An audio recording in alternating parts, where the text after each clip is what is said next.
Jā, nu, vispirms labvakar un prieks visus satikt Latvijas un Baltijas labākajā pasākumā Zobens un Levēs!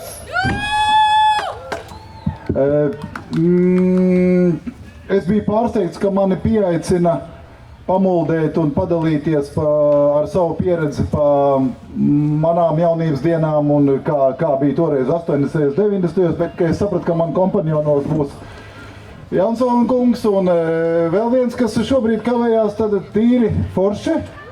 Un droši vien jums arī būs kaut kas sakāms, papildināms, uzdodams kāds jautājums. To arī dariet, lai mēs uzturētu sarunu, lai mēs uzturētu temperatūru un lai būtu viss forši.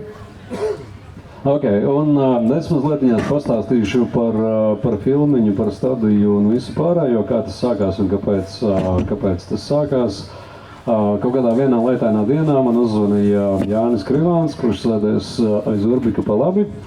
Un viņam bija nobriedusi tāda doma, ka vajadzētu sākt apkopot Latvijas metāla vēsturi, jo ja mēs to neizdarīsim, tad bez mums neviens cits nākamā paudze diez vai to izdarīs. Un, attiecīgi, mēs saskrējāmies, sākām metāt idejas, kuru laika posmu aptvert, kuru neaptvert, ko intervēt, ko neintervēt. Jānis Krivāns ir, man liekas, no 90. jau staigā ar videokameru un dokumentē koncertus un notikumus. Un tad, kad viņam ir brīvāks laiks, tad viņš to visu montē un liek iekšā YouTube'ā. Un mēs nonācām pie tā, sākumā bija vispār ļoti ambiciozi, ka mēs gribam grāmatu žurnālu ar visiem flyeriem, disku kasešu vāciņiem, vecajām bildēm un tā tālāk, bet mēs sapratām, ka mums nav milzīgs tāds Latvijas budžets, lai to realizētu tā kā mums gribās. Tāpēc varbūt tās šobrīd tas process iet mazliet lēnāk, bet viņš pamazām notiek. Diemžēl pa vidu bija Covid pandēmija, kas aizsauca arī no mūsu sarakstiņa kaut kādas cilvēkus projām, kurus mēs vienkārši nepaspējām nointervēt. Plānā bija, bet nepaspējām.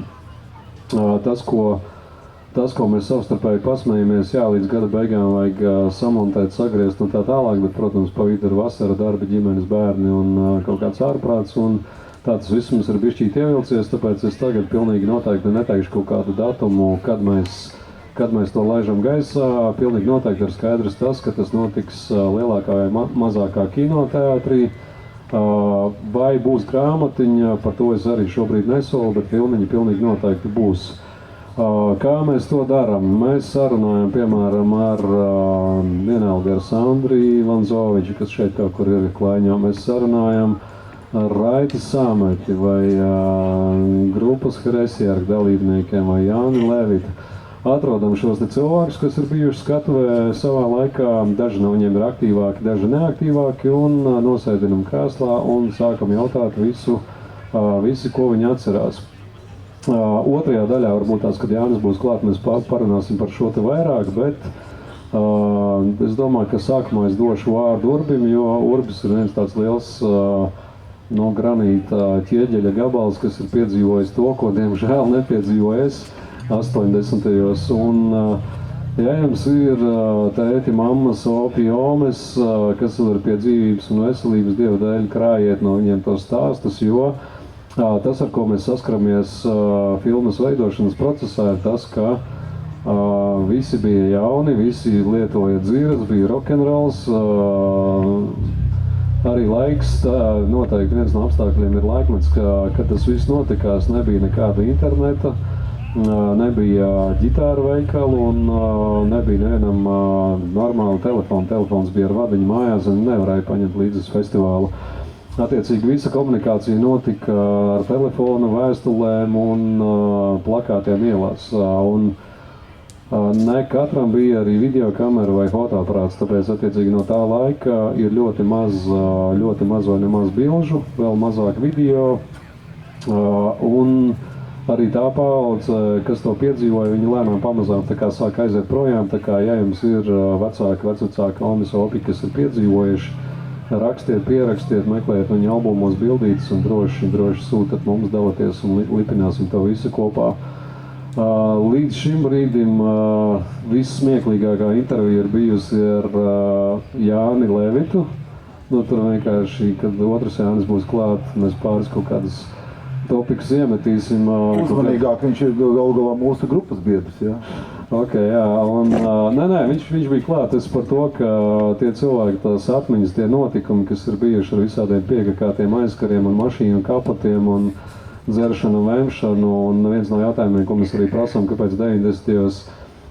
Koncertu organizatori rīkojot koncertu iepriekš jau sapirka klozetpodas un podu vākus, tāpēc, ka mēs neesam atraduši atbildi, kāpēc tās toaletes tieši tika demolētas visvairāk pēc koncertiem.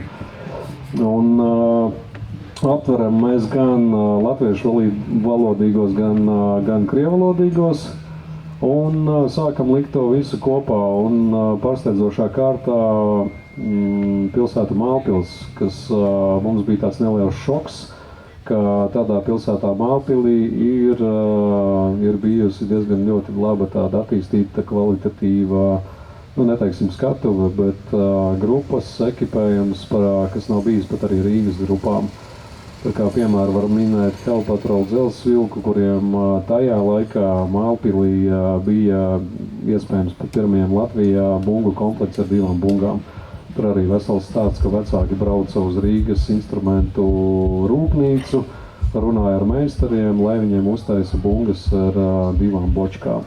Bet līdz tā mēs arī nonāksim. Tagad iedošu vārdu Urbim, jo Urbis, man liekas, ir izvandījies 80. diezgan daudz apkārt, un Urbis arī,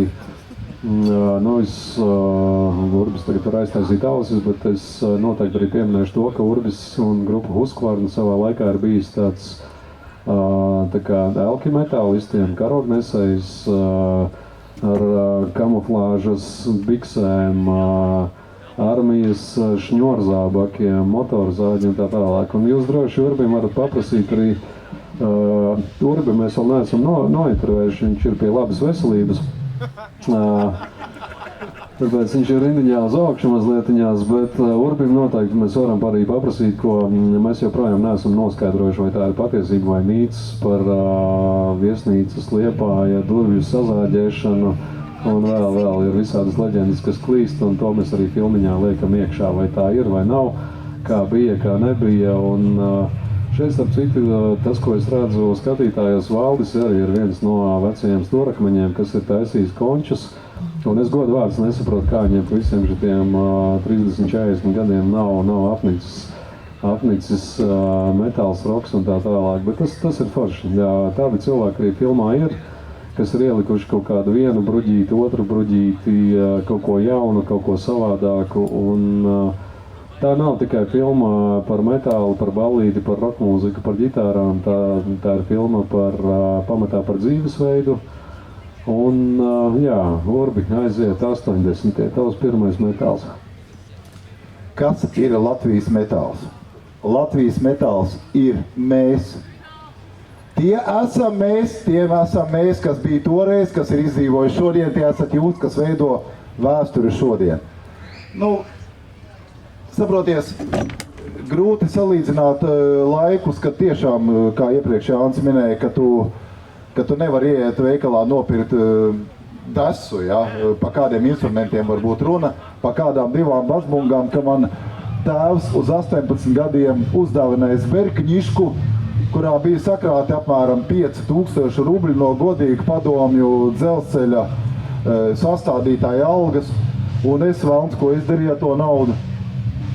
Es nopirku Husqvarnai pirmās bungas, Balcers man vēl neko nav atdevis, bet to jūs viņam skaļi nesakat. Un Sojuz bija tāda laba lentes magnetofona liela. Un runājot par tā laika metāliem, ierakstiem un modi, man 80. gadu vidū bija 15 gadi, un es biju vienkārši, kā lai saka, es tvēru pēc kaut kā nepadomiska, pēc kaut kā savādāk, līdzīgi kā jaunieši, kas tādā laikā auga, latviešu jaunieši pamatā, jo mums tā padomja, tā propaganda bija maiga savu, ko šeit zem brošas, un plus sākās arī pirmās atmodas laika vēsmas, kas arī faktiski deva citu impulsu, un ieraksti jau tādā laikā bija kasetēs, platēs, un nezinu, jūrnieki laikam veda no kaut kādām tālām zemēm, un kad es atbraucu bija tāda savā laikā birža, tie, kas te daži klātsošie droši vien pabijuši un atcerās, birža tas bija nosaukums, tāda kā, nezinu, palam, vienkārši viņi saucās, tas atradās, kur tagad Austrumu slimnīca, mežā, un kaut kādās svētdienās, precīzi neatceros, kaut kādās, tad jau nebija, kā tu iepriekš minēji telefonu, vienkārši zināja, ka ir, un tad brauca visādi matainie ķēmi, es atvainojos, nekā personīgi, un nematainie, hipiji, garmatainie, punkveidīgie, un mainījās ar kasetēm, ar ierakstiem, ar plakātiem, ar kalendārīšiem, ar kontaktiem, ar izjūtām. Tā tas bija, un dzīvā mūzika man pirmā atklāsme bija, varbūt pat ne Līvi un ne Opus Pro, bet Rīgā bija tāds rokklubs, tāds Andrejs Jehimovičs vadīja, un tur bija pamatā, ir kā krieviskais gals, viņš bāzēts uz tādu rock'n'rollu, padomju versijā mazliet, cik tur izpratne varēja būt, bet bija arī latviešu grupas, jo, piemēram, Lingas sākumi Zigzaga sākās tieši tenī Rīgas rokklubā, un no latviešu metālistiem pirmā foršā grupa bija grupa Velve, kur vēlāk viens no Velves līderiem, Ivars Talcis, bija arī Husqvarna dalībnieks on the road laika periodu un arī izveidoja vēl pirms tam. Mums liekas, viena no pirmajiem latviešu black metal projektiem grupa Vandāls, tas bija kaut kāds 1988. gads. Es vēl iesicēšu jaunākajai paudzei, varbūt tās vecāka paudze noteikti ne ar prieku atcerās to laiku, bet jaunākajai paudzei vajadzētu saprast, ka tas bija laiks, kad lai tu, ja tu atšķīries no visiem pārējiem, ja tā bija garāki mati vai nestandarta apģērbs, tu biji mazliet kaut kāds jocīgais elements. Ir miljons un viens stāsts, ka tur miliči ķēra un grieza nost matus un sūtīja armijā vai uz trakonām un tā tālāk. Tas pilnīgi reāls stāsts. Par ierakstiem, ierakstu patiesībā nebija, bija Jēstra popmūzika, bija visu cienītais un mīlētais Raimonds Pauls. Un jebkas, kas bija ārpus normas, mūsdienu acīm ārpus normas, nosacīts smagāks vai ar kaut kādu patriotiskāku tekstu vai varbūt divdomīgāku tekstu, to uzreiz cenzēja. Un varēja sanākt diezgan tādas lielas nepatikšanas vai kolonija vai nepārspīlējot trakonams.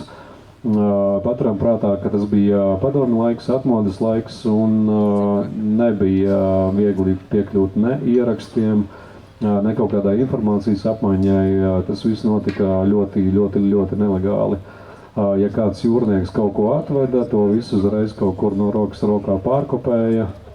Un es nezinu, kāpēc man ienāca prātā Čikāgas piecīši, kā piemērs, ka tas arī, ja kāda mājās bija Čikāgas piecīšu lentēs, tad arī šie ieraksti bija tā, ka viņi jāklausās klusi, lai kāds nenosūdz un tā tālāk. Un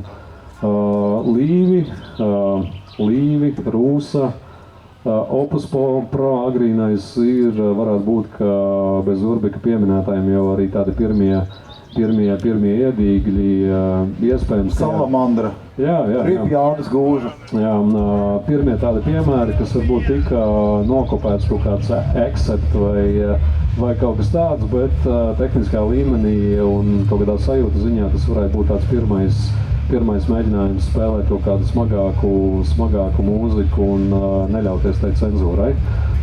Tas ir viens topiks, un otrs atmodas periods, kad patiesībā bija vēl grūtāk, tāpēc, ka bija diezgan liels bardaks, un nebija tā, ka ja tev vajag kādu ierakstu, tev ir internets, tu nokačā, vai pasūti kaut kur no ārzemēm, bija tāds diezgan liels dzels priekškars, bet tajā pašā laikā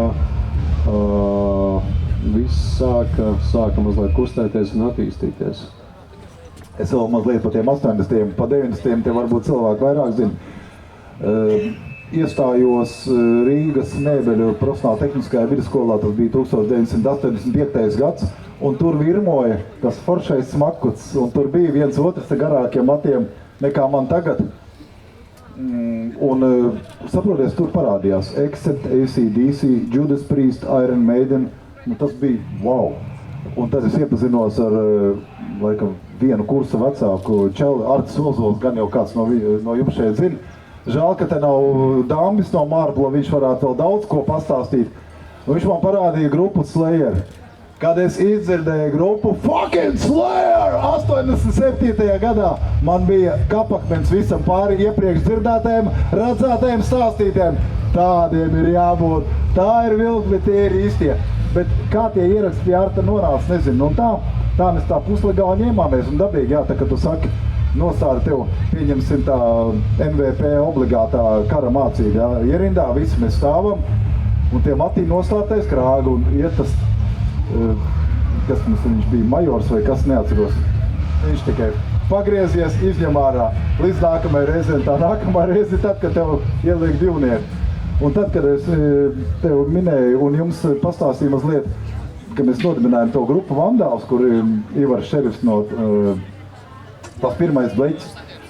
Mēs ar lielu karošanu izkarojam, ka šitas cilvēks ir no ansambļa un viņam būtu drīkst kaut kāds 1989. gads man legāli ar iesniegumu atļāva iet uz to MVP un es nokārtoju sekmīgi.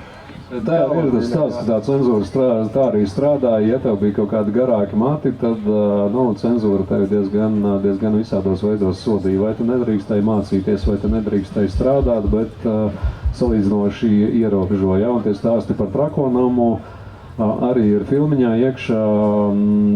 Padomju armija bija tāds diezgan liels biedrs, bija obligātais dienests, un daudz jauniešu vienkārši negribēja viņā tā kā iet apzināti un laikam loģiski un pareizi, un nekā forši tur nebija.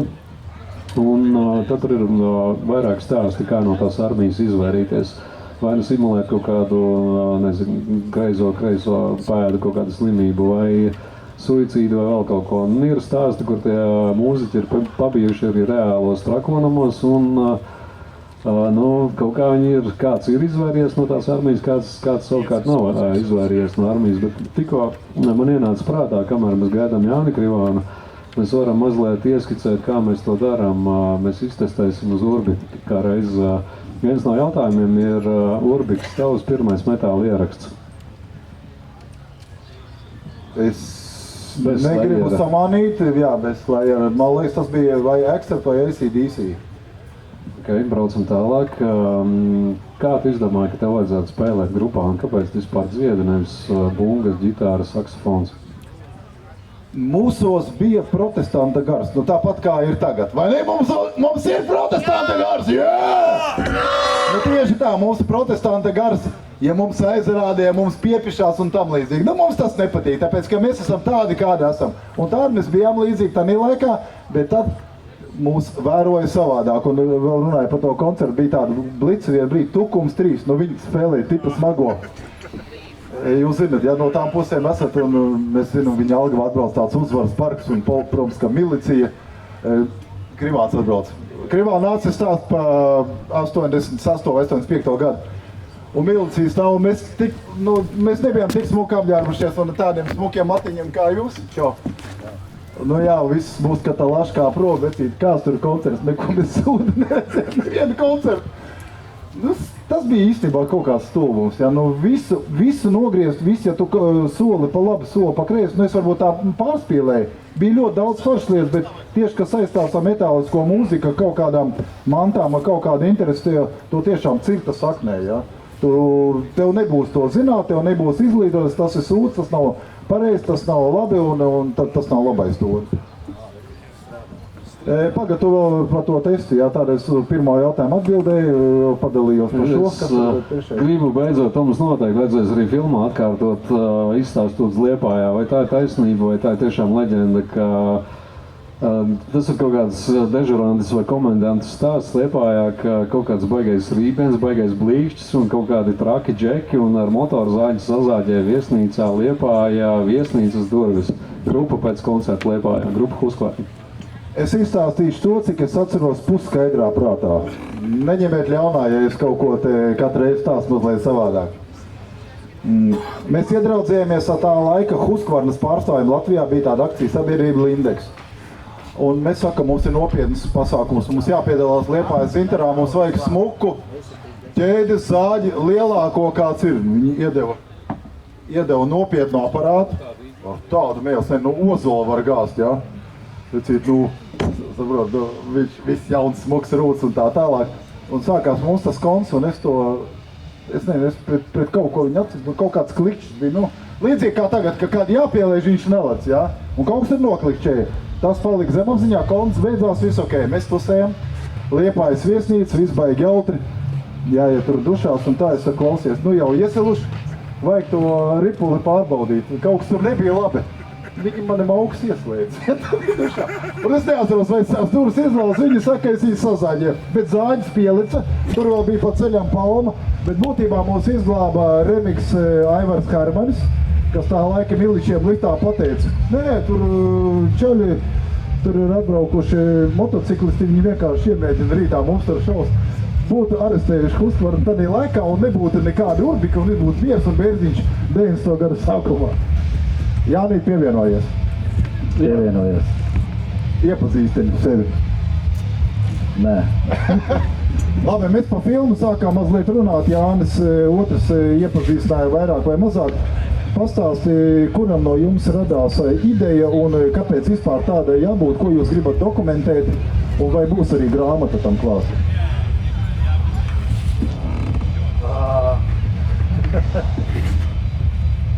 Tā ideja jau patiesībā bija laikam 12. gadā radās, lai kad mēs pirmo reizi taisījāmies. Jā, nu tā doma bija kaut kādā 11. gadā, es jau tagad neatceros, mums kaut kāds pirmās 13. gads, jā, 2012. Kaut kāds pirmās testās intervijas bija. Un kopš tā laika viss ir gājis kā pa kalniem un pa lejām. Šausmīgi viss vilkās, pēc tam mēs vienkārši uztaisījām restartu, pieaicināja Jansonu kungu, un tad mēs kaut kā pamazām sākām bīdīt to maķenīt nopietni. Principā šobrīd ir ļoti, cik mums ir kopskaitā kaut kādi 12 cilvēki no tā laika.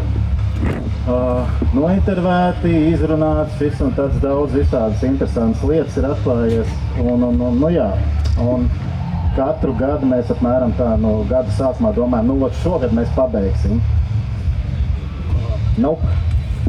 Dzīve ir dzīve, un tāpēc mēs ar laikam arī nekādos konkursos nestartējam, lai neuzlikt par pienākumu, jo daudz kas vienkārši notiek pats no sevis. Un kaut kādā brīdī saņemamies, izdarām, un šobrīd ir palikusi tāda, paliela aste.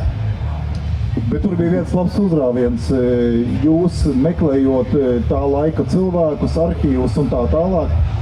Tas nebija gan konkurss, tas bija tieši Melnajā piekdienā, bija video vakars. Varbūt tu atceries, jā, un es atstiepu kaut kādas savas kasetes un poliks un visādi sanesa visu, kas ir. Vai kāds no klātesošiem bija toreiz tajā Melnajā piekdienā uz vakaru, ka bija tas par to filmu pirmatnējais vakars Melnajā piekdienā? Raimi, tu nebija? Bet patiesībā tas varētu būt tā kā tāds stāsts, jo doma bija tāda vispār apkopot vienkopus visu to Latvijas metāla mūzikas vēsturi. Kaut vai vienalga, vai tas ir YouTube, vai tas ir vienkārši kaut kāds disks online, kaut kāds mākons. Tā doma bija vienkārši savākt visu, kas ir iespējams, jo vācot visus tos materiālus, mēs secinājām to, ka kopš tiem laikiem ir ļoti daudz, kas gājis zudībā. Bija kaut kādi VHS filmētie, ko neviens nav saglabājis, laikam tajos laikos uzskatīja, ka tam nav vērtība. Kaut ko mēs esam saglābuši, ja, man liekas, tas pats savējais tavs tas On the Road. Ja, kas, On the Road ir Dzels Vilka Medmiksa koncerts, tur Dzels Vilks vēl urkšķi. Jā. Beigās mēs sadabūjām arī vēl tādus interesantus materiālus, bet ļoti daudz, kas bija, teiksim, gājis zudībā. Kaut vai tas pats RVR bija tas Vagon Koms, jā, tas bija labs, jā. Man liekas, tā bija tā Melnā piekdienas kasetes prezentācija. Tagad tikai tādi fragmenti palikuši no tā. Jā, baigi maz, jo patiesībā tur bija Dzels Vilks vēl arī, Dies Rai, kas ir noķerts, man liekas, runājot pa Malpilu, jā, Dies Rai, jā, 90. gada sākums. Jā, toreiz jau likās, ka, tas viss ir zudis, bet, ne, izrādās kādam kaut kādi fragmenti bija palikuši. Jā, un tas ir tas motivators savākt. Ok, šodien mūsdienās jau tas ir easy, ja paņēma, nofilmēja ar telefonu, ielādēja. Lai jums ir kaut kāds hintiņš, mēs ar Jāniku līdz mēģināsim saskaitīt vai uzskaitīt, ko mēs esam nointervējuši. Kāds top lieta, kas, manuprāt, mums abiem bija tāds kā nereālais, kā diez vai izdosies, tas bija, manuprāt, Rihards Skudrītis. Jā. kas ir tā kā spēlējis Skyforge, ir Dzels Vilkā, droši vien, ka vēl kaut kur. Pat Husītī. Jā. Mēs viņu pirmajā piegājienā, tā kā viņš bija uzradies uz dažiem mēnešiem, nenoķērām. Un tad vienkārši čik Un otrajā reizē, zinot to, ka viņš pazudīs tāpat tuliņ pēc pāris mēnešiem, mēs viņu fiks nocempājām, un tieši tā arī bija, viņš pazudīja. Jā, tas bija tāds viens hintiņš, kas ir, jo viņš praktiski nenāk uz koncertiem, nespēlē, viņa nav, viņš parādās un pazūda. Es jau pieminēju, ka, manuprāt, vari man droši oponēt, smieklīgākais, kur mums abiem sāpēja vēderi un žokļi, tas bija Jānis Levits, jo Jānis Levits darbojās kā skaņu inženieris, viņš ir daudz ko ierakstījis. Diemžēl nekas no tā, ko viņš ir rakstījis, nav saglabājies, jo, piemēram, Remains ir, bet vēl ir bijis, kas ir lentēs, bet lentes taupības dēļ, jo lente ir tikai viena, grupu ir daudz, viena grupa atbrauc, ieraksta lentē, uztais 1-2 kopijas, un tai lentē raksta pāri nākamo grupu. Attiecīgi. Jā, Čaļi, es gribēju, par to laika realitāti. Mēs arī esam atpakaļ no kapiem, jūs mūs izvilkāt, un mēs arī izvilkāmies, pacēlām savus pakaļus, kamēr vēl kustamies. Un beidzot mums būs tā iespēja jums atrādīt foršu, mūsuprāt, jaunu skaņdarba rīti. Tas skanēs šeit dārdēs. Un tagad man Jākaps Vilkārs palīdz ar to noformējumu, kā tas tur tapis un kā jūs tur tā saņēmāties un tā tālāk. Un mēs atskārstam tagad par Jāņu Levitu studiju, iepriekš runājot, tagad viņam Hell Dive Productions, kas arī kaut kā īsti neredzās, bet vispār ir tāda studija. Un iepriekš, man liekas, Fēniks vai tam līdzīgi viņi saucās, atradās Imantā, es saku, vai tev ir kaut kāda fotogrāfija, tur taču daudzi rakstījās, arī Skyforge ir. Neviena fotogrāfija nav ne Gintam, kas šodien rūpējās par skaņu, ne Levčam, neviena bilde, tā mēs dzīvojam, ja. Vispār no vienas puses tas ir briesmīgi, bet tas arī ir aicinājums, ja jūsu brāļiem, čomiem, vecākiem ir kaut kas saglabājies no tiem laikiem, jūs uzmeklējiet mūs, jo tas forši noderētu, jo tiešām tie materiāli, viņi ir tik, cik ir, mums tā kartāls domāšana laikam pamazām sāk nākt tagad iekšā, mēs nedarījām gluži tā, ka Metallikiem 83. gadā viņiem jau viss bija, kā viņi dzer, kā viņi ēd un tā tālāk, es nezinu, it kā kaut kādi fotoaparāti bija, bet mēs to nedokumentējām. Lūk, un iespējams, ka jums un jūsu draugiem un tuviniekiem kaut kas ir, dara laikam arī kaut kāds fotogrāfijas, jā, būtībā digitalizēt var jebko. Jo tas ir stāsts un tie cilvēki kaut kādi apkārt arī ir, un ja ir arī kādi cilvēki, kas ir padalījies par to laiku, vajag tos cilvēks arī pievilināt un iemūžināt šodien, jā. Es papildināšu, ka tas nav stāsts tikai par grupām, par mūziku, tas ir par laikmetu, dzīvesveidu un visu, kas tajā brīdī ir bijis apkārt, ir bijis gaisā, ir bijis uzģērbts mugurā, domāšana, avīzē. Un viss ir, man liekas, arī saskanēts viss Raita Sameša ķieģeļa arhīvs. Tur arī diezgan daudz ko var atrast, un kaut kas ir kļūdains, bet kaut kādas tādas lietas, ko mēs, piemēram, šodien vispār nezinām, vai tu zināji, ka tur bija tāda un tāda grupa pārs, nezināju, ka, piemēram, grupa Metal H no Saldus ar nesliktu tā laika kvalitāti un muzonu un tā. Bet saproties, te, kas saka, Latvija maza valsts, arī mēs esam tik lieli, cik mēs jūtamies, cik mēs domājam.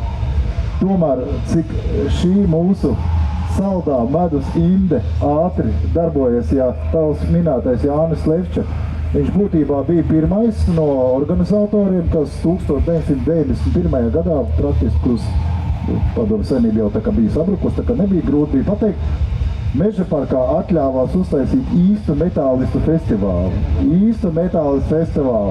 ar grupām, es jums vēl parādīšu kaut ko. Mēs zinām, kā tas beidzās. Beidzās ar... Es nesaukšu vārdā to galveno milici, kas izšāva asaru gāzi un tā pudeļu jūra, kas lidoja viņu virzienā. Šitas, starp citu, Dieva dēļ Urbi nepazaudēja šitas... Man atnesa mūsu Andrejs Mingačovs no grupas, es pats vecīt, es sapratu, ka viņš ir atnesis, viņš neiešāva sev kājā, bet tas vienkārši kaut kas unikāls, jā. Oriģināls viņam glabājās pagrabā visus šos laikus, tā kā, cilvēki, kas ir 30, plus 40, plus 50, plus varbūt atcerēsies, ko es tagad rādu?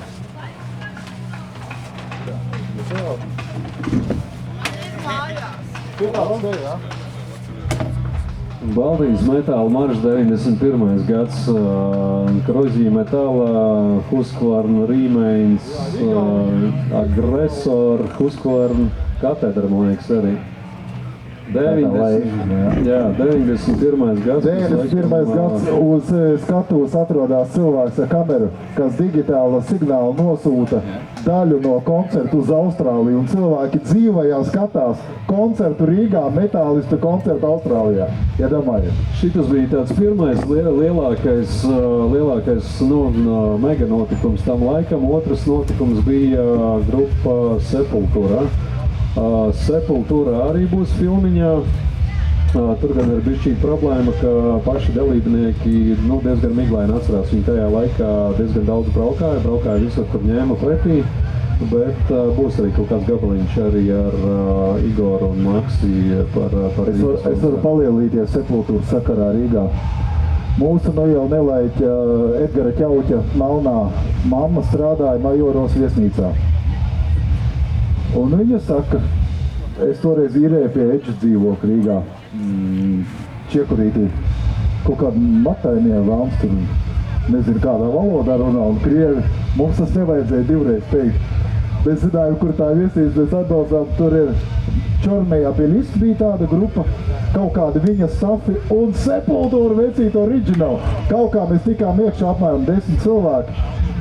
Mēs ar viņiem iepazināmies, mēs pasēdējām pie viena galda. Es tur neteikšu tagad, kurš no mums pabodās ar Kiseru vienā gultā. Un viņa nākamajā dienā tikai spēlēja Rīgā vecīt. Kas tas bija pa fucking koncertu? Vai kāds bija toreiz sporta pilī uz to koncertu? Agita, tu tikai? Celsis, 3, 4, Dambi, Sepulturā! Tas bija notikums, es piekrītu, tas laikam bija. Ratiņos. Tas ir 90. gadu, man liekas, viens no vienkārši superīgākajiem notikumiem. Superīgākajiem. Latvijā, protams. Jā, ir arī stāsti, ka viena daļa līdz tam koncertam nemaz neaizbrauca, jo toreiz Zaliņš bija kaut kādas neatceros ļoti kapeikas, un viņi pārdeva 3 litra burkās. Vai kādiņās? Tāpēc netika, jo pieejas jau un pieejas, jā. Un es būdams jauns galdnieks, tāds braurīgs, man saka, uztais futerlogu. Jūs jau, protams, zināt, kas ir futerlogs, tas ir tāds logs, tā kā jūsu opīšiem un mammām no 2 rāmīšiem varās. Es saku, kā viņi tur taisītīs, tu tur parāda, man tā frēzi uzsit, dabūja riktīgi pa nagiem. Dabūja tā pa nagiem, ka kaut ko bindēja, un man milicis nesitās teku. Un es ierāvis varēju staigā pa Sepulturu izgrieztu krūti, gan ar apseju. Varbūt kāds atcerās to mikrofonu, kur mēs piedalījāmies ar Husītes arī bija, ja? Jā, un vēl viens notikums pēc Sepulturas, nereklamēsim pārāk Brazīliju, tāpat, ka visi kafiju zina.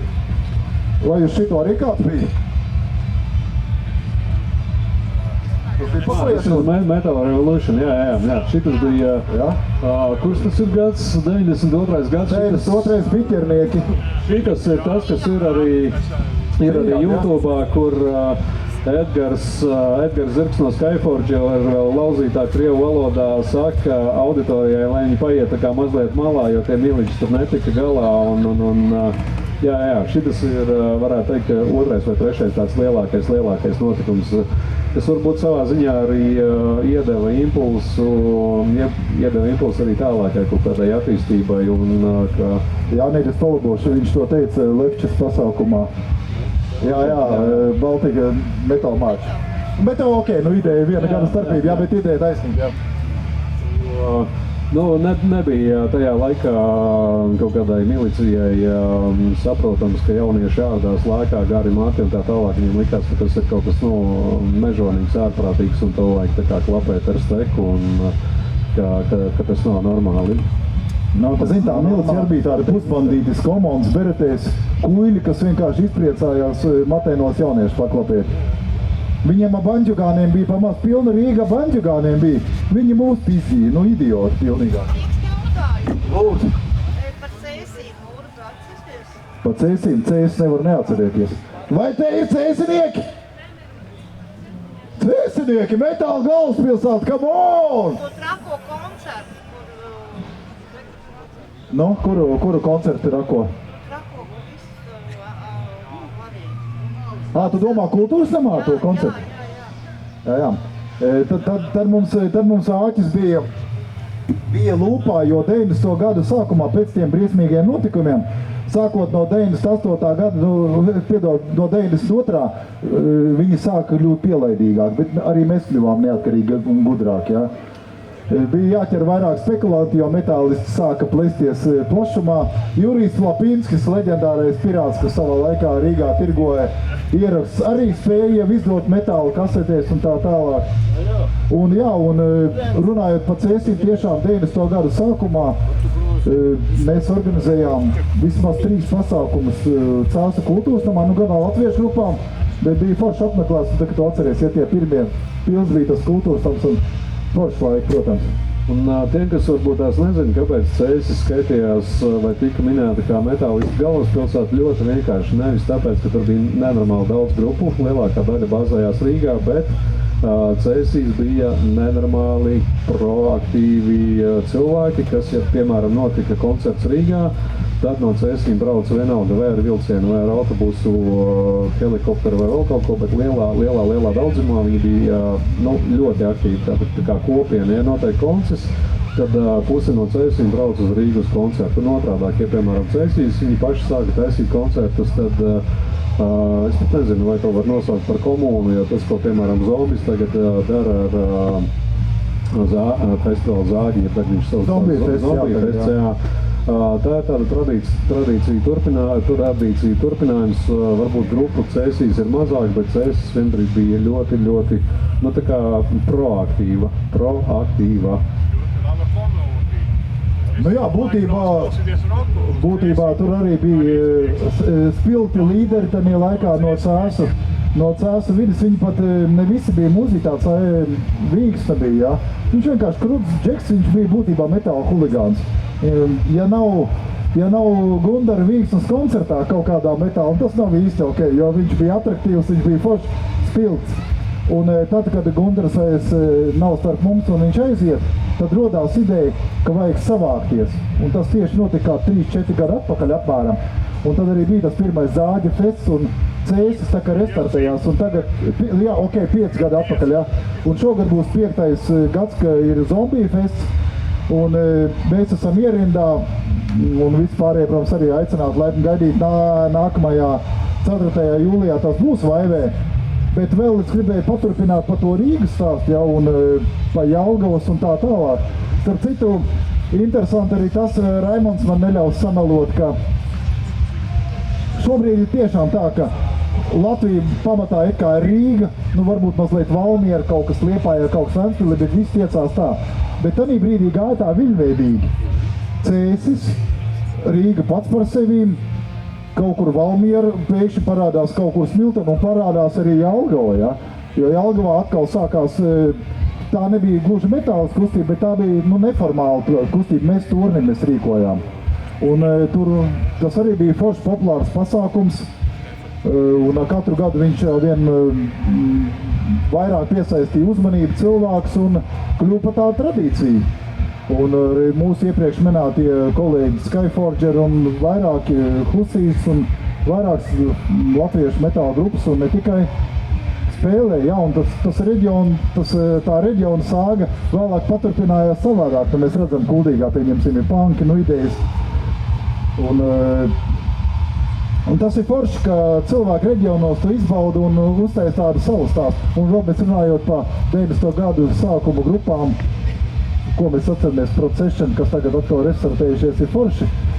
Bet bija, pēkšņi izkrīt no prāta, bija baiga labā grupa. Labi. Es gribēju mazliet pastāvēt un palīlīt Valdi, jo Valds mums savā laikā palīdzēja tieši grupai Husqvarna ar skaņu. Viņš skaņoja mūsu pirmos koncerts, un pamazām viņš arī izjūta to, ka vajag mēģināt organizēt. Un man liekas, ka pirmie Valda organizētie koncerti bija Kīpsalas, tam ir Robinsonā, ja? Un varbūt arī iepriekš vēl Vecrīgā bija tas pirmie bija Robinsons. RVRs bija, man liekas, bišķi vēlāk. Tiešām, jā? Pirmais bija. Varbūt arī, jā, pirmais bija RVR un pēc tam gāja Robinsons. Nu jā, un saprotam, Valds Mals, viņš ir izvēles līdz lielākiem pasākumiem, vērīgākiem. Bet ideja kā tāda, jā, ka tas reģiona jautājums, starp citu, Jāni, jūs jau arī grasījāties braukt ar to filmu uz Jelgavu pirms Covid. Nu, Jelgava diezgan tālu no Rīgas skaits, kad kurš nevar iesēties un aizbraukt ar Rīgī, jā. Un uz Liepāju aizbraucās Jelgavu netikāt, labi gaidam.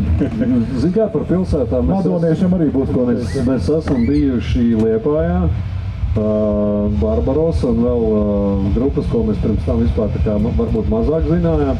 Mālpils saprāt pati? Jā, Mālpils vispār ir kaut kāds šedevrs tieši kvalitātes un kaut kāda tāda nestandarta ziņā, ka, rāda redzēt. Kurš atcerās, bija tāda mapula, viņi arī bija, nu tā kā tāds mikreki, jā, un viņi tādā laikā nekautrējās un viņi izdeva Diesi Rai, Husqvarna un Dzels Vilks metāla izlasi 90. gadu vidus, jā. Izlasi Melnā piekdiena otro, Daisi Raja, Dzels Vilks, Remains. Jā. Un Husqvarna bija bišķī pēc tam Bombrain melodijas. Jā, un Hevengrejs arī bišķiņ pēc tam laikam. Jā. Un ja mēs atskatāmies arī uz to plakātu, tad līdz mūsdienām patiesībā tas mums ir izdzīvojis. Mums Skyforge ir ilgdzīvotājs. Husqvarnas ir tāds mazliet pensionārs veterāns, viņš paspēlē, pazūd, tad atkal atgriežas. Hevengrey laikam neesmu pēdējā laikā dzirdējis neko. Dzels Vilks ir nomainījies uz tirgumu labvēlīgāku mūziku. Spīdīgais Dzels Vilks. Jā, bet ir forši, ka končos viņi arī dragā vecās dziesmas, un patiesībā tā paudze jau prieks arī par cēšanu, protams, bet ja mēs paskatāmies tās izlases un paklausamies, vēlreiz izcelšu Mālpili, jo tajās metālistu izlasēs, vai tas ir With Silent Hate, ko taisīja Ansis Melders. Kopā ar Valdi laikam. Jā, kopā kompilēja, vai Melnā piekdiena, tad cauri laikam izteikti var dzirdēt, kuri mūziķi vairāk klausījās Obituary, kuri vairāk klausījās D-Side, kuri klausījās Cannibal Corpse, kuri klausījās Motorhead un Mālpils tādā ziņā ar labi, Hell Patrol bija bišķīt arī nokopēts, noklanāts, bet agrīnais Dzels Vilks, Daisi Raja gan tekstu ziņā, gan muzikālā ziņā, nu tas ir kaut kāds vienkārši unikāls fenomens, ka joprojām klausoties tos albumus ir tāds wow.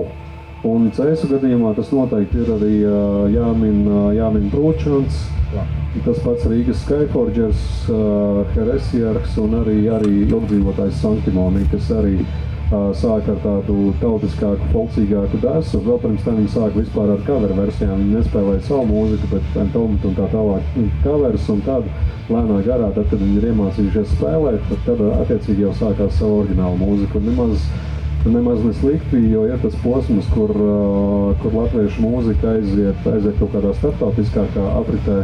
Tas, ko es nepieminēju, arī Neglected Fields, viens no tiem, kas Neglected Fields, Brūčans. Nu, tas jau 90. gadu beigas vairāk. Jā, bet tādu lielo pamatakmeni Latviju ir sagandējis Urbiks ar Husqvarnu, par ko viņam, protams, paldies. Paklau, es gribēju vēl no savas pieredzes, paldies.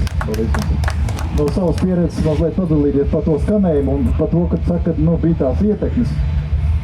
Iespējams, ka bija ietekmes, bet katrā gadījumā, tu saproti, tu paņem to kaseti un tu klausies, tu jūti, katrai grupai ir kaut kāda oriģinalitāte. Pat, ja viņi ir nosacīti mazliet kopējuši, ja? Es nekā personīga mūsdienu metāla komandām, bet paklausoties pēdējās metāla izlases, ja tu tā mazliet aizdomājies, tu vari arī nepateikt, kura grupa tikko skanēja, ja? Tur noskan 5 grupas. Nu, protams, tagad ir digitālās skanējums, tu vari dziedāt 30 reizes, ja iedziedājot vienreiz, pēc tam cilvēki sakopē. Mēs Bombrainu rakstījām arī vienu dziesmu vai divas vienkārši tā kā bītu laikā no viss lenta, ja? Un tev visi maus. Čotka jāiedzem no metamām, tur nevar nošķēries. Sadirsīs, nebūs vairāk pa ko nopirkt biks un tā tālāk. Ja? Tas pie šitā paša atgriežoties, tās ierakstu studijas vai ierakstu iespējas arī bija tādas, kādas viņas bija. Liela daļa no tiem ierakstiem ir vienkārši drausmīgā kvalitātē, bet ir kaut kādi ieraksti, kas savukārt ir rakstīti studijās un viņiem ir gan kvalitāte, gan arī, ja mēs patinām tos gada ciparus atpakaļ, tā spēlēt prasmē arī patiesībā ir diezgan augstā līmenī, bet par cik Jānis šodien ļoti maz runā, tad es noteikti gribu viņam pajautāt, varbūt atceries kaut kādas 3 kuriozākās lietas, kas mums ir bijušas filmēšanā. Mēs varam sākt ar Lefču, protams, jo es apsolīju, ka mēs izstāstīsim pāris kaut kādus smieklīgākos momentus. Mums bija kuriozi? Es domāju, ka jā, bija. Patiesībā jau viss tās filmēšanas bija vairāk vai mazāk kaut kāds liels kurios. Jo tad, kad tu sāc runāt ar cilvēku, un it kā mēģina no viņa dabūt ārā to informāciju, viņš kaut kur bluģī pa tiem gadiem un nesaprot, un tad tu sāc stāstīt, apmēram viņam jau lietas iekšā, viņš jā, šitā bija, viņi jau neatcerās, mēs esam savākuši jau no citiem to visu informāciju, un tad ieliekam, lai kaut kas tajā brīdī izlīst ārā. Lefčs tādā ziņā bija šausmīgi smieklīgs, jo, viņš runā visu kā ir, jā. Tur bez kaut kādiem, ja, piemēram, kāds tur bija tāds politkorektāks, ja, tur mazāk gribēja kaut ko,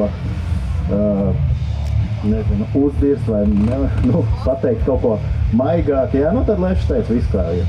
Tas bija smieklīgi. Tur nepārspīlēt, mums tiešām sāpēja vēders un žogi, jo mēs smējāmies vienkārši nonstopā. Tur Lefčs izstāstīja gan mūziku, gan to, kas notika koncertos, kad ar vienā koncertā Grupina Veža prezentēja, piemēram, albumu, ir sarunājuši kaut kādu sponsoru. Sponsors ir iedevis vecu aliņu un vecas dēsas. Tad attiecīgi varat iedomāties, kas tur darījās labierīcībās, kas darījās tajā zālē ar aizskariem un visu pārējo. Labierīcības otrajā daļā, jā, par labierīcībām. Starp citu, viens no tiem uzdotajiem jautājumiem regulāriem, ko noziedzies ir pods, ka viņu regulāri salauž tajos koncertos. Jā, bet Jānī tikko teica, ka mēs otrajā daļā, jo mēs tūlītām visu izšausim, mums nebūs par ko runāt, mums pa podiem atstājam uz otrā daļu. Es vēl gribēju pakomentēt pa grupas kolēģi Jānu Lefču, jūs tur viņu tā bišķi tā kā nenoliekat.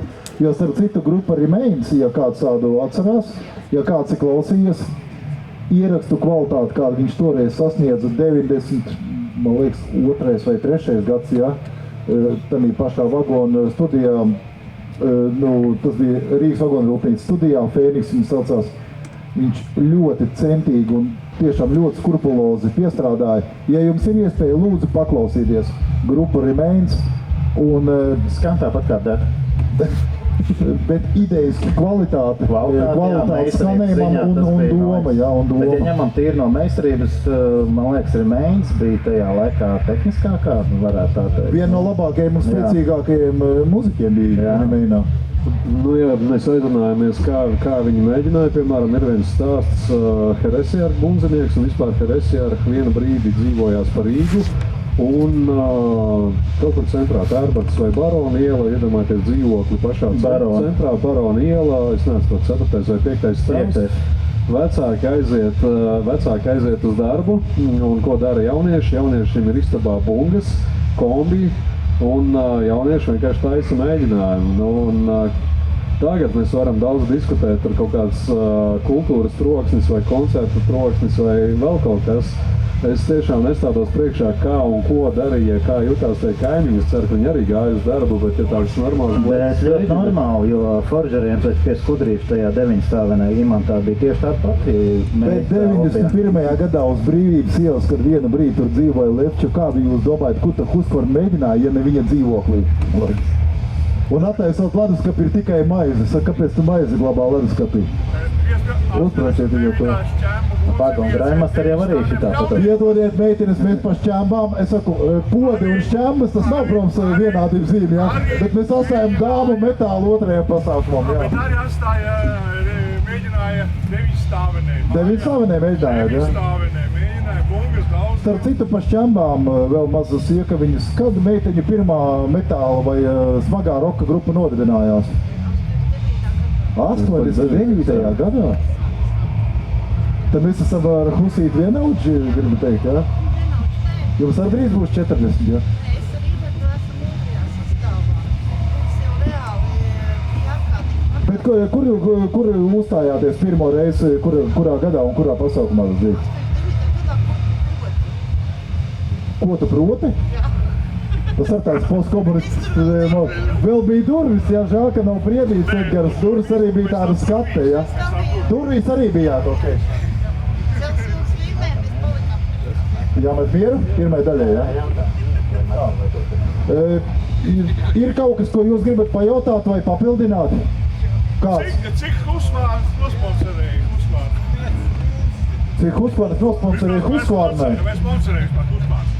Es nezinu, vai Zviedri sponsorēja pa taisno, bet latviešu pārstāvi, kas viņus pārstāvēja šeit, akcijas sabiedrība Lindex, mums nosponsorēja Bombrēja melodijas.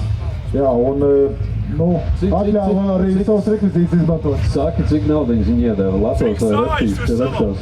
Tas bija toreiz labs jautājums, vai repšos vai rubļos. Latviņu laikam vēl nebija, apmēram 3000. Wow. Jā, īstenībā tie pasaukumi arī toreiz studijas, kā jūs nojaušat, viņas bija tikai dažas, mēs rakstījāmies pie Tāļa Timrota melodija, bija leģendārais Aldis Ermanbriks ar brillītēm, kuras reti kuram ir, jā, tāda veida. Starp citu, par Ermanbriku vecīt viņš atļāvās Varavīksnē mūzikas raidījumā, var teikt, padomu laikā Megadeth parādīt. Tas bija vispār, tas bija kaut kāds precedents, man liekas, ka ja Biedrs Brežņevs to redzētu. Bet viņam arī bija, Varavīksnē bija jāskaidrojās arī mazliet par saturu, bet jā, Aldis Ermanbriks kā etniskais līvs arī bija pirmais, kas mazliet sāka popularizēt smago mūziku, jo arī Mūtiši viņš ieliet savā studijā, tur, kur iepriekš rakstījās tikai, neteiksim gluži kā koristi, bet, cita veida mūzika, jā. Bija jautājums. Lūdzu. Saki skaļāk. Vai Vandāls parādās arī kādos ierakstos? Labs jautājums par Vandālu. Vandālam ir saglabājušās 3 vai 4 audio ierakstītas dziesmas. Švakā kvalitātē, bet ir. Un es pakluso un paskaļai jums gribu padalīties ar jums, ka man nākamgad būs 40 gadi kopš šis smagās skatuves. Un ja Dieviņš un tie mācītāji, kas te staigā palīdzēs un viss sakatīs, mēs mēģināsim savandāļot arī kaut kādu koncertiņu. Tie cilvēki ir pieejami, jā. Un vai filma tiks izdot arī fiziskā formātā? Zin kā... Par metāla filmu tagad, jā, otrais jautājums. Tas ir pie šiem džekiem. Nē. Kāpēc nē? Tāpēc, ka tas fiziskais formāts ir bišķīt beigts un visticamāk būs kino atrādīšana un pēc tam viņš būs bez maksas kaut kādā Vimeo, YouTube vai kaut kā tā. Bet par to neatbildēs jautājumu par grāmatu. Jā, neatbildēju. Mums tāda doma bija,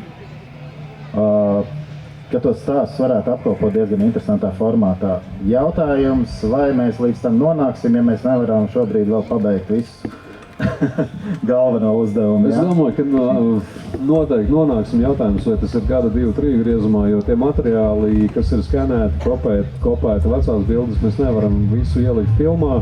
Tā kā es domāju, ka kādā formātā noteikti taustāmā formātā kaut kas būs. Vai tas būs žurnāls vai maza liela grāmatiņa redzēs. Tikko iznāca hipiju grāmata, tā kā es domāju, ka gan jau, ka mēs saņemsimies, uztaisīsim arī metāla grāmatu. Tā kā, jā, metāla grāmata labi skanat zels lapām. Bet patiesībā ir tā, ja kāds jūt sevi afigēn no tāda aicinājuma piedalīties šitajā, ņemt dalību, jā, laipni lūgt. Tikai tur ir papildus vēl, ka tas nestrādā tā, ka šodien es varu, rītā nevaru, vai man apnika un tā. Ja jūs esat iekšā līdz galam, ja nē, tad izdomājiet 2 reizes un tad pievienojieties. Bet runājot par tiem taustāmajiem formātiem, bet cilvēki mīļāk, kā mums 1997. gadā, starp citu arī palīdzot Lindexam, mēs ar Husīti realizējām VHS filmu. Viņi labi tur pārdevās varbūt daži 10 video kasešu, bet tāds notikums bija.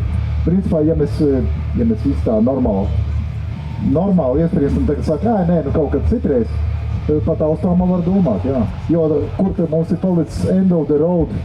Jā, kur mums ir palicis, jā? Viens ir šeit, jā, otrs ir šeit. Kur ir palikusi skaņa? Tur arī cilvēki darbojas. Tas labi, pirms mēs uztaisam tādu pauzīti, lai jūs saprotu, kā tas process notiek. Mēs no sākuma ir kaut kāds tīrākais menedžments sazvanīt, sarunāt, nepārcelt. aizbraukt, salikt gaismiņas, nointervēt, pēc tam to visu, no tā visa safilmētā izgriezt kaut kādu mazumiņu, pēc tam pazaudēt cieto disku vai uzkārt mākonī, vai nav laika, vasara braucam uz Bruķiku, braucam uz Kļukinžaibu, braucam uz Zobeni Lemesi, tad ir, braucam sēņot, tad ir, Covids kaut kāds uznāca vai karš sākās, tad ir vēl kaut kas, tad mēs cepam gaļu, tad Urbiks nevar, tad Levči nevar, un tāpēc mums tas viss lēnām top, bet es ceru, ka mēs visi sagaidīsim to brītiņu, ka tā filmiņa būs gatava, bet tagad uztaisam vienu mazu pauzīti un tiekamies ar jums atkal 20:30. Pagatavojiet noteikti kaut kādu jautājumu, jo mums pašiem būs vieglāk runāt un būs foršāk. Paldies!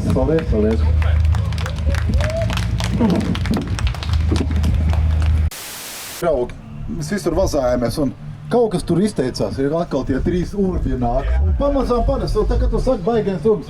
Atkal tie 3 urbi, vai 3 urbi, un viss no tā laika.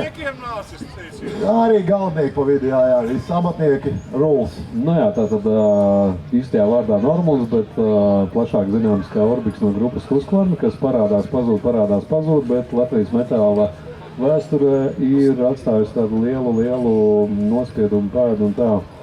Un mazliet pa labi no manis un pa kreisi no manis Jansons, kas to visu mēģina samanedžēt kopā. Kā viņam tas sanāk, vai ne, to mēs redzēsim, kad filma būs gatava. Mēs mazliet vēl atgriezīsimies saldajos 80. Mēs aizmirsām pieminēt tādas lietas kā nulles cikls, Rūsa, agrīno Inakempiju Mārklu varbūt mazliet, un varbūt kaut ko vēl arī šķēmbas, tā kā ja mēs kaut ko aizmirsām, neņemiet ļaunā, gaidiet filmiņu un droši sūtiet mums uz e-pastiem, Facebookiem vai privāti bildes, arhīvus, atmiņus. Tas tiešām ir ļoti vajadzīgs un ļoti noderīgi. Nu jā, pa to 80. gada beigām, ko mēs runājam, jā, un pa tiem pirmsākumiem, kur mēs iepriekš pieskārāmies, kā tur radās Husqvarna no kādām kompilācijām, Levči un tā tālāk. Neformālajiem cilvēkiem bija tāds klubiņš Next vai Krāmeni, tajā laikā saucās Vecrīgā, viņš atradās 80. gada beigās Artis, kā viņam uzvar tam populārajam SVH cilvēkam.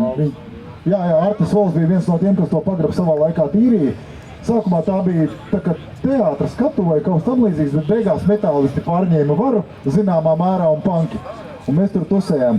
Un tur jau bija tie pirmie arī iedīgļi, ka tie cilvēki jau veidoja savas komunas, tāda grupa kā Lucifers un iepriekš minētais Vandals, ja? Tur mums bija tie viena no ratiem koncertiem. Tāpat jau tur ganījās Levča un Dambis, jau tur bija leģendārs, jo Inokentijas Maltas to drēbi jau zināja labi. Bet paralēli tam, protams, ka bija arī maigākas metāla izpausmes, tādas kā grupa Nulles cikls. Tikko tu man pateici iepriekš, jā, šķēmbas meitiņu grupu, jūs gan laikam pagrabā neuzspēlējāt Krāmenē. Nu jā, un beigās mēs skatāmies no tā heavy metal, no tā paša Nulles cikla Rozes, vēl tagad skan LR1 pa laikam, un viņi transformējās grupā ar vienu foršu amerikāņu letiņu dziedātāju Kārli Birznieku Moral Free, jo tas iepriekš viņam bija Amerikā grupa Pigs, jā, Cūkas. Un viņš to drēbi jau zināja, nu, īstenībā varēja just to profesionāli, to līmeni bišķi atšķirās tā skatūs manieru un, nu, tā attieksme bišķi tāda, jā, nu, es tāds bišķi tā kā rock'n'roll cilvēks, nu, tādā izpratnē. Tas bija interesanti pavērot. Nu jā, un meiteņu grupa tas arī bija pārsteigums, un es jau pa šķāmbām arī līdzīgi pateiktu, ka tu saki pa Husīti, ka viņas tā kā parādās, pazūd, un tagad ir atkal aktuāls, un viss notiek, jā. Un jā, un pats foršākais, ko mēs varbūt nepieminējām, es ieskicēju to, ka mēs dokumentējam, fiksējam to laikmetu, vēsturi, cilvēku stāstus un visu, kas ir bijis apkārt vai nav bijis apkārt, kas ir bijis gaisā. Viena tāda centrālā tēma tam visam ir, ka tajos laikos bija pret ko protestēt. Bija protests pret režīmu, pret savienību, pret sistēmu. Gribējās pārmaiņas, gribējās kaut ko labāku un foršāku, un mūsdienās varbūt šī tendence ir mazliet mazāk, tāpēc tā subkultūra ir mazliet arī sarukusi, bet kaut kāds Baltijas, nezinu, gēns, vai kā viņi nosaukt, gēns, pagānisms, ļoti mijās ar to, ko mēs kopējām no ārzemēm, bet kaut kāda sava oriģinālā lieta vienmēr ir bijusi un ir gājusi cauri tam visam. Vēl viens, es tev tagad neļaušu runāt, tu daudz runāt, es dosim Jānim, tagad mēs aizsiesim ar skoču. Man pa Baltiju bija 2 āķi par Viļņu, es pastāstīšu un par Oksumeru. Tas tā, Tur neaizmirst galvenais. Par podiem vēlāk, ja? Par podiem pēc maza brītiņa, un vēl viena štelle arī par valodu, ka tajā laikā nebija baigi modīgi dziedāt latviešu valodā. Bija, ja tu dziedi latviešu valodā, man tagad baigi jālauz galva, vai kāds tiešām dziedāja, Mārpils Rūsa, bet modīgais trends bija dziedāt angļu valodā. Latviešu valoda tajā brīdī tā kā nekotājās. Kas arī ir tāds interesants fenomens, bet kaut kur šur tur viņa tā kā parādās un pavīd. Vēl viena lieta, kas mūsdienās ir ļoti izteikta, bet toreiz nebija nemaz izteikta, ka visi subkultūru pārstāvi, lai tie ir punki, hipiji, metālisti un visi pārējie, kas vien tur bija, viņi visi bija vienā čupā. Un nerada bija pasākumi, ka starp metālistiem spēlēja gan punki, gan pēkšņi kaut kāds regejs vai krievlodīgais roks vai kaut kas tāds. Visi bija vienā čupā, nebija tāda dalījuma, ka rockeri ir tur, metālisti ir tur, punki ir tur. Tas ir vēl tas, ko es tikko Mēs Turnenes pilns piemērs, alternatīvā muzika, arī kāds no ne tik komerciāliem un alternatīviem vīriem un pēkšņi metālistu vidē. Un es gribēju vienkārši iekomentēt, ko tu runāji par Baltijas vienotību. Protams, ka mums bija interesanti tādiem puņķu tapām. Es atvainojos par izteicienu, ka 17 gadu gribās aizbraukt uz Lietuvu, uz Viļņu, paskaties, kā tur cilvēki dzīvo. Tallinā sāk notikt Roksumera festivāli. Tur jau brauc Somi, tur jau ir īstā drēbe. Un patiesībā tas Baltijas, ko tu teici, mazliet tas gēns, un arī viņu birža, tas viņu tirdziņš, jā. Tur tā apmaiņa un komunikācija radās, un tos plakātus, ko es iepriekš rādīju, kā tad interesanti šeit tās lietuviešu un igauņu grupas vispār nokļūši. Protams, ka viņš nokļuva tādā variantā, ka mēs aizbraucot tur vienkārši čomīgi iepazināmies citu starp un citu ansambļu koncertos. Viņš saka, vecīt, mums arī grupa, un kā jūs saucaties, Šover? Nezinu, iedod paklausīties, viņš iedod paklausīties, vecīt spēlē kā Metallica, tā vai. Tad jā, un tā ir. Un pasies, un tagad, man liekas, ka mūsu pasākumā šogad ir kāda lietuvieši igauni. Piedodies, varbūt neesmu ieskatījies. Ukraiņi ir poļi, šogad, man liekas, lietuvieši un igauņi nav, bet nākamgad būs un pagājušajā gadu bija. Šogad Bruns ir aizņēmis baigi daudz laika, tāpēc viņas nevar. Pareizi, es piemirsu, jā. Baltijas gēra un esot tas izpalika. Un vēl viens moments par koncertu attieksmi un par ceļošanu 80. gadu beigās, 90. gadu sākumā un vidū. Naudas mums nebija tik daudz, kā gribētos. Ja kabatā bija daži rubļi, tas bija labi, jo, piemēram, tu man prasīja, kā tur gāja Liepājā ar to durvju sazāģiešanu. Tu vari Raimondam Dambim uzprasīt, kā viņš varēja atbraukt no Maskavas, Metallikas, Pantēras un AC/DC atpakaļ vēl ar 2 rubļiem, aizbraukt uz turienu ar 3, ja. Nu, lūk tev komuni, ja, notasēt 8 laikam stundas, mēs tam plaskarts vagonā, tamburā, pīpādami, dzerstotamies, aizjot ekskursijā uz sarkano laukumu, ieraugot, kas tas tāds McDonald's, ja, un 500 000 cilvēku, vai cik tur bija tenī ārprātīgajā tušinas. Jā. Nu, un Latvijas stāsts, te bija mēs arī ar čomiem, manu gadu gājām 40-50 plus padalījāmies. Tu brauc uz koncertu. Tātad es braucu, piemēram, Normons brauc uz Līviem, ja? Muteri iedod rubli vai 2. Nu, Līvi tur kaut kur tukumā. Es nedomāju par to, kur es tur palikšu, ka es atpakaļ tikšu. Tas ir cits tās. Tu aizbrauc koncertu, kaut kā tiec iekšā, un tad sākās kaut kādi pazīstamie. Nu, tu varbūt paliec kaut kādā sievišķu jūnijā, tas ir tukumā mums sanāca un tik, man liekas, līdz Kandau vai, nu, nezinu, kaut kā tur čigāni bija laipni un nenodūra mūs un nenozūmēja. Bet idejiski, jā, naudai bija tik liela vērtība, ka tu aizbrauc un tu nezini, kā tu paliksi un kā tu tiksi atpakaļ, bet nes, kāpēc tu paliki un tiki atpakaļ, jā. Šīdie stāsts, starp citu, arī ir ļoti daudz, jo mēs bišķīt aizkulisēs parunājām, ka tā došanās uz tiem koncertiem tāda arī bija, ka naudas vai nu viņi ir, vai nu viņas nav nemaz. Koncerti beidzās 3, 4, 5, varbūt tās no rīta. Paturam prātā, ka tajās koncertu vietās visi smēķēja iekštelpās, visi lietoja alkoholu iekštelpās un varbūt kāds vēl pa vidu paspēja izgulēties, pamosties, vēl izgulēties un tā tālāk. Un nebija tā, ka ir kaut kāds nakts transports vai nakts vilciens tur no Cēsīm uz Rīgu vai kaut kā tam līdzīgi. Tā kā... Kādā mīļais Cēsīm Rīgu? Viļņā ir D-side, 90. gadu vidus. Detkams 9. jā. Mēs aizkratamies, nezinu kā. Es neatceros, kā es iekāpu autobusā un es atkārtu, biļetei naudas nav. Un vienkārši autobusa metālisti samet Normundam, mēs braucam mājās, viss forši. Jā, bet 90. koncertu šarms bija tāds, ka viņš beidzās ap kaut kādiem 5, 6, līdz ar to vispār atkrīt kaut kāda doma par to, kur palikt, kā palikt. Turpat pakrit, pamodies un no rīta tantiņa tev slaukot grīdu pamodina. Nu, jā, bet tas bija forši. Tev atkrīt visu tā, pat ja tu nepazīsti tur tajā pilsētā kādu cilvēku, tev vispār atkrīt tās problēmas, kur paliks panāk. Es kaut ko vēl no papīra formātu izvilkšu, mēs tagad braucam iekšā 90. vidū vai kā? Jā, 90. Cilvēki mīļā, ir kādi jautājumi vai kaut kādi aizrādījumi, ka mēs te nerulējam galīgi? Ir ok, jā? Varam turpināt, drīkstam, jā? Ja jums ir kaut kas sakāms, jūs varat nākt un padalīties, jo mēs jau tā aptuveni visu darām. Vēl tas, ko mēs aizkulisēs pārunājām no atmiņām, ja 80. un pārējos 90. bija kautiņi ar miliciju un omaniešiem, tad pēcākajos laikos tie jau sākās kautiņi ar lokālajiem iedzīvotājiem. Nu, tur ir tāda minoritāšu grupa Urlas, piemēram. Vai kaut kādi citādi, kas ierauga kaut kādu savādāku ģērbtu, un viņam neliekas, ka tas ir normāli.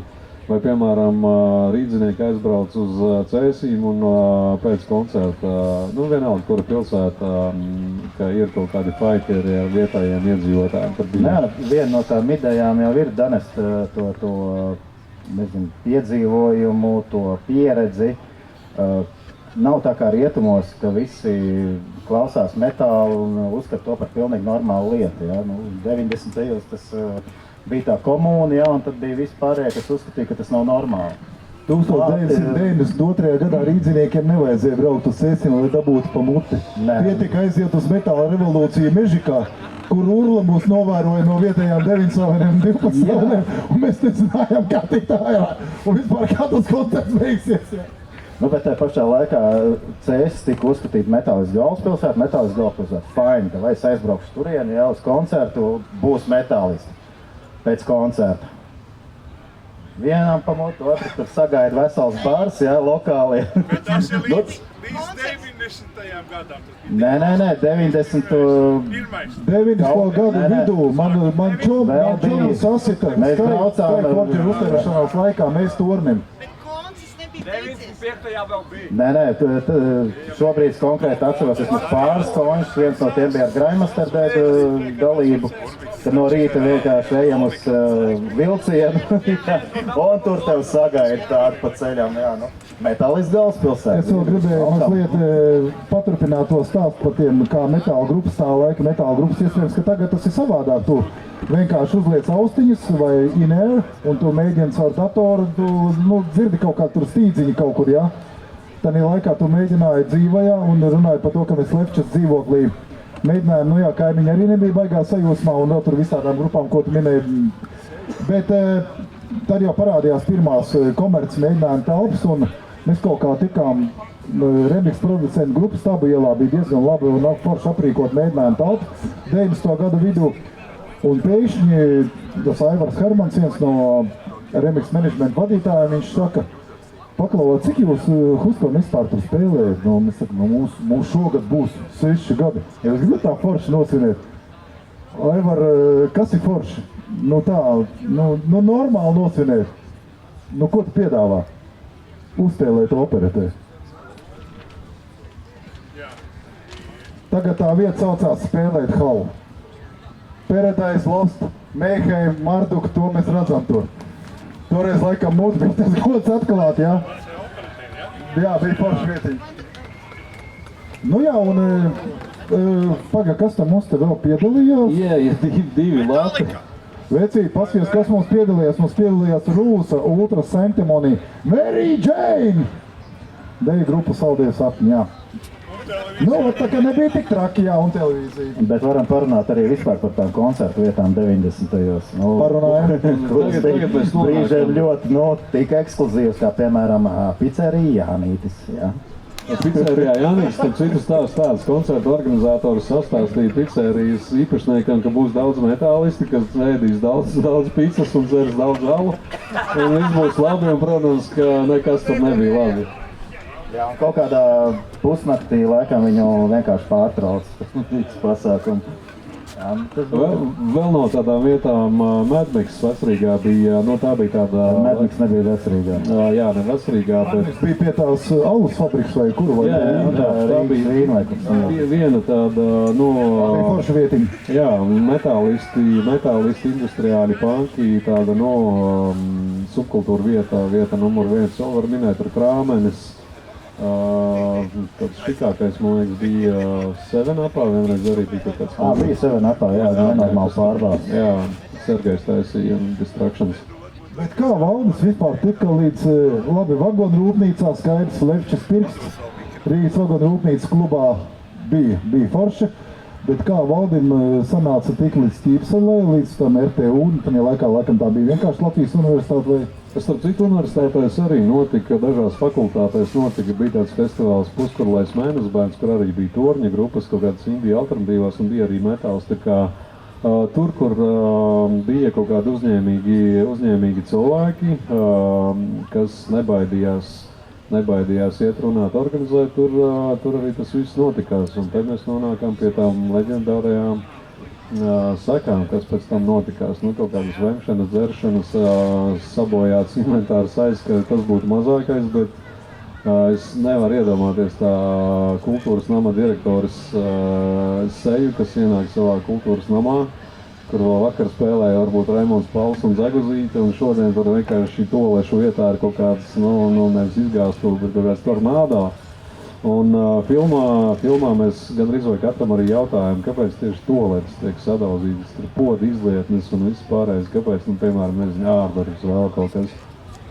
Zini, manā bērnībā bija tādi telefoni, kas, tāda kaste, dzels, un ripa griezās, ja, un tu ieliec 2 kapeikas, un tu zvani, viņš tāda drāti, ja. Pilsētā Jelgavā visur viņi bija, ja. Pēc tam uznāca kaut kāda hulīšu mode 80. gadu vidū vai beigās plēst tās klausulas. Iepriekš neviens neplēst. Arī bija gāzēti automāti, ja, ar glāzēm. Glāzes vecīt stāvēja, parādīja šitie funfīru alkaši, pazuda glāzes tika kaut kādās ķēdēs. Tā arī sākās tā mīlestība pret mūsu podiem. Ienāk iekšā metālisti koncertu toaletē, beļēt pirmais pods jau nolausts. Kādā sakarā un kāpēc tas bija jādara, nezinu. Pie šitā paša vēl pie kurioziem mūsdienās nopirkt kaut kādu krēku vai aksesuāru plati vai disku ir baigi vienkārši. Tur filmā mēs arī aizkulisēs izrunājām, ka Urbis ir tāds viens sava laika modelis, kas mazliet iediktēja modi, jo tajā laikā dabūt kaut kādas milzu baltās botas vai armijas šņorzābakus, kamuflāžas, bikses vai foršo klasisko metālistu motobraucēju jaku, tas nebija baigi viegli. Tas vairāk bija tas stāsts par tām asociācijām, jā? Jā. Tas ierīnas metālists jau patiesībā bija tāds, nabadzīgs, jā. Ko viņš varēja, to viņš atļāvās, jā. Tu domā, es biju miljonārs, jā? Ne par to stāstu, bet tad iet, piemēram, pa ielu grupu Husqvarna, jā, un uzreiz, reku šitie Husqvarna, viņiem viss ir kārtībā, viņiem ir baltās botas. Viņiem ir viss tur ādas jakas, jā, viss pēc, tāda etalona, jā, un tu skaties, kur ir, tas Latvijas metāla etalons, jā. Jūs man uzjundījāt tagad, cik es atceros no 90. gada sākuma, tiešām tās mans pirmos tiekrātas mēs zīmējam paši vai mūsu draugi. Piemēram, Venom, jā, tas pats Arts Ozols, viņš dabūja kaut kur bildīt, tad pašā Rīgas biržā. Šitādu maz logotipu viņš uzzīmē smuku Venom ar kaut kādām tipogrāfijas krāsām. Kādu mēnesi ilgāk turās. Uz ādas jakām mēs zīmējām, nebija tās pirmās uzšūs, jā. Zīmējām paši, tad kaut kā sadraudzējāmies ar basketbolisti, miglinieki, jā. Tie mums palīdzēja, kā jau profesionāli sportisti, tur varēja dabūt botas, jā, tad mēs tikām pie botām. Un tas, ko mēs runājam par pirmajām tām VHS, par audio kasetēm, ka mēs sakam grupa Ultra, Remains, Husqvarna, katrs ar savu skanējumu, bet tomēr katram kaut kāda originalitāte. Tāpat arī tu skatoties uz tiem ārzemju paraugiem, cik tu toreiz viņus varēja saskatīt, tu fiksēji tā, tie nēsā ko. Bija tāds trends, bija tāda mode 80. Atceries, ka bija tie glamrockisti, ja tur, mūsu glamrocka storijas tagad nepateikšu, varbūt ir kāda grupa Latvijā, kas kaut kas bija ir, tas mēģinājums, Kristovs Dols kaut ko tādu. Kristovs Dols, jā, un varbūt tur vēl vienu otru, bet, amīšiem tas bija pilnīgākais filmas, ja tur twisteris, isteris sakrāsojušies, ne tā kā bleķītī sakrāsojies, smuki, bet tā diezgan nesmuki, jā, tā sarkanā lūpiņā, piedod meitenes, jā. Tajā arī mūsā mentalitāte laikam neļāva izpausties tik radikāli, ja līdz ar to palika pie tā klasiskā tā metāla rikidijā. Jā, īstenībā, ko mēs tagad baigi atšķiramies, labi, tev ir savādāk jakku un tev, bet, reku, te daļa sēž arī līdzīgās jakās un tumšās biksēs, Apol mūsu kājās nav tik traki. Es tagad neatceros, kurš to teica, varbūt arī nav tik svarīgi, bet bija moments, ka vienu no trekliem taisīja uz koncertu jāpošās, un vienu no trekliem vienkārši uztaisīja, bija palikusi kaut kāda grīdas krāsa, un ar to grīdas krāsu tika uzkrāsots uz trekla kaut kāds tur vienalga vai metalika vai heavy metal rock vai kaut kas tāds, kaut kas šitās arī bijis.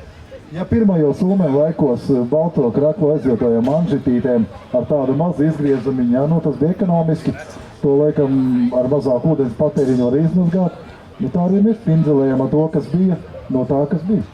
Un tas pats arī ar tām vietām, ar ekipējumu, piemēram, Denis Meņiks, Trendkill Method, Ultra un vēl citas grupas. Arī interesants stāsts par instrumentiem. Kaut kādas pirmās tur Jolanas ģitāras, kas tur knapi turās kopā, vai Urāls, jā, vai arī ģitāras... Nosaukums vien jau kā.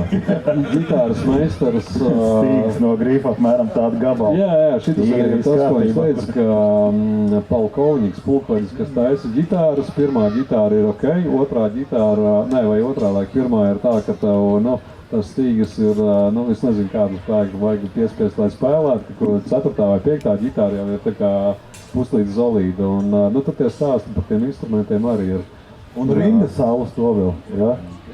Bet tās Polkovņa ģitāras patiesībā bija ļoti labas, man liekas, ka pusē bija apmēram pie viņa stūkītas. Viņš arī prata labot, jā, un vēl runājot par to, kas metāla mūzikā taisa to džin. Tāds mazs kastīts, jā.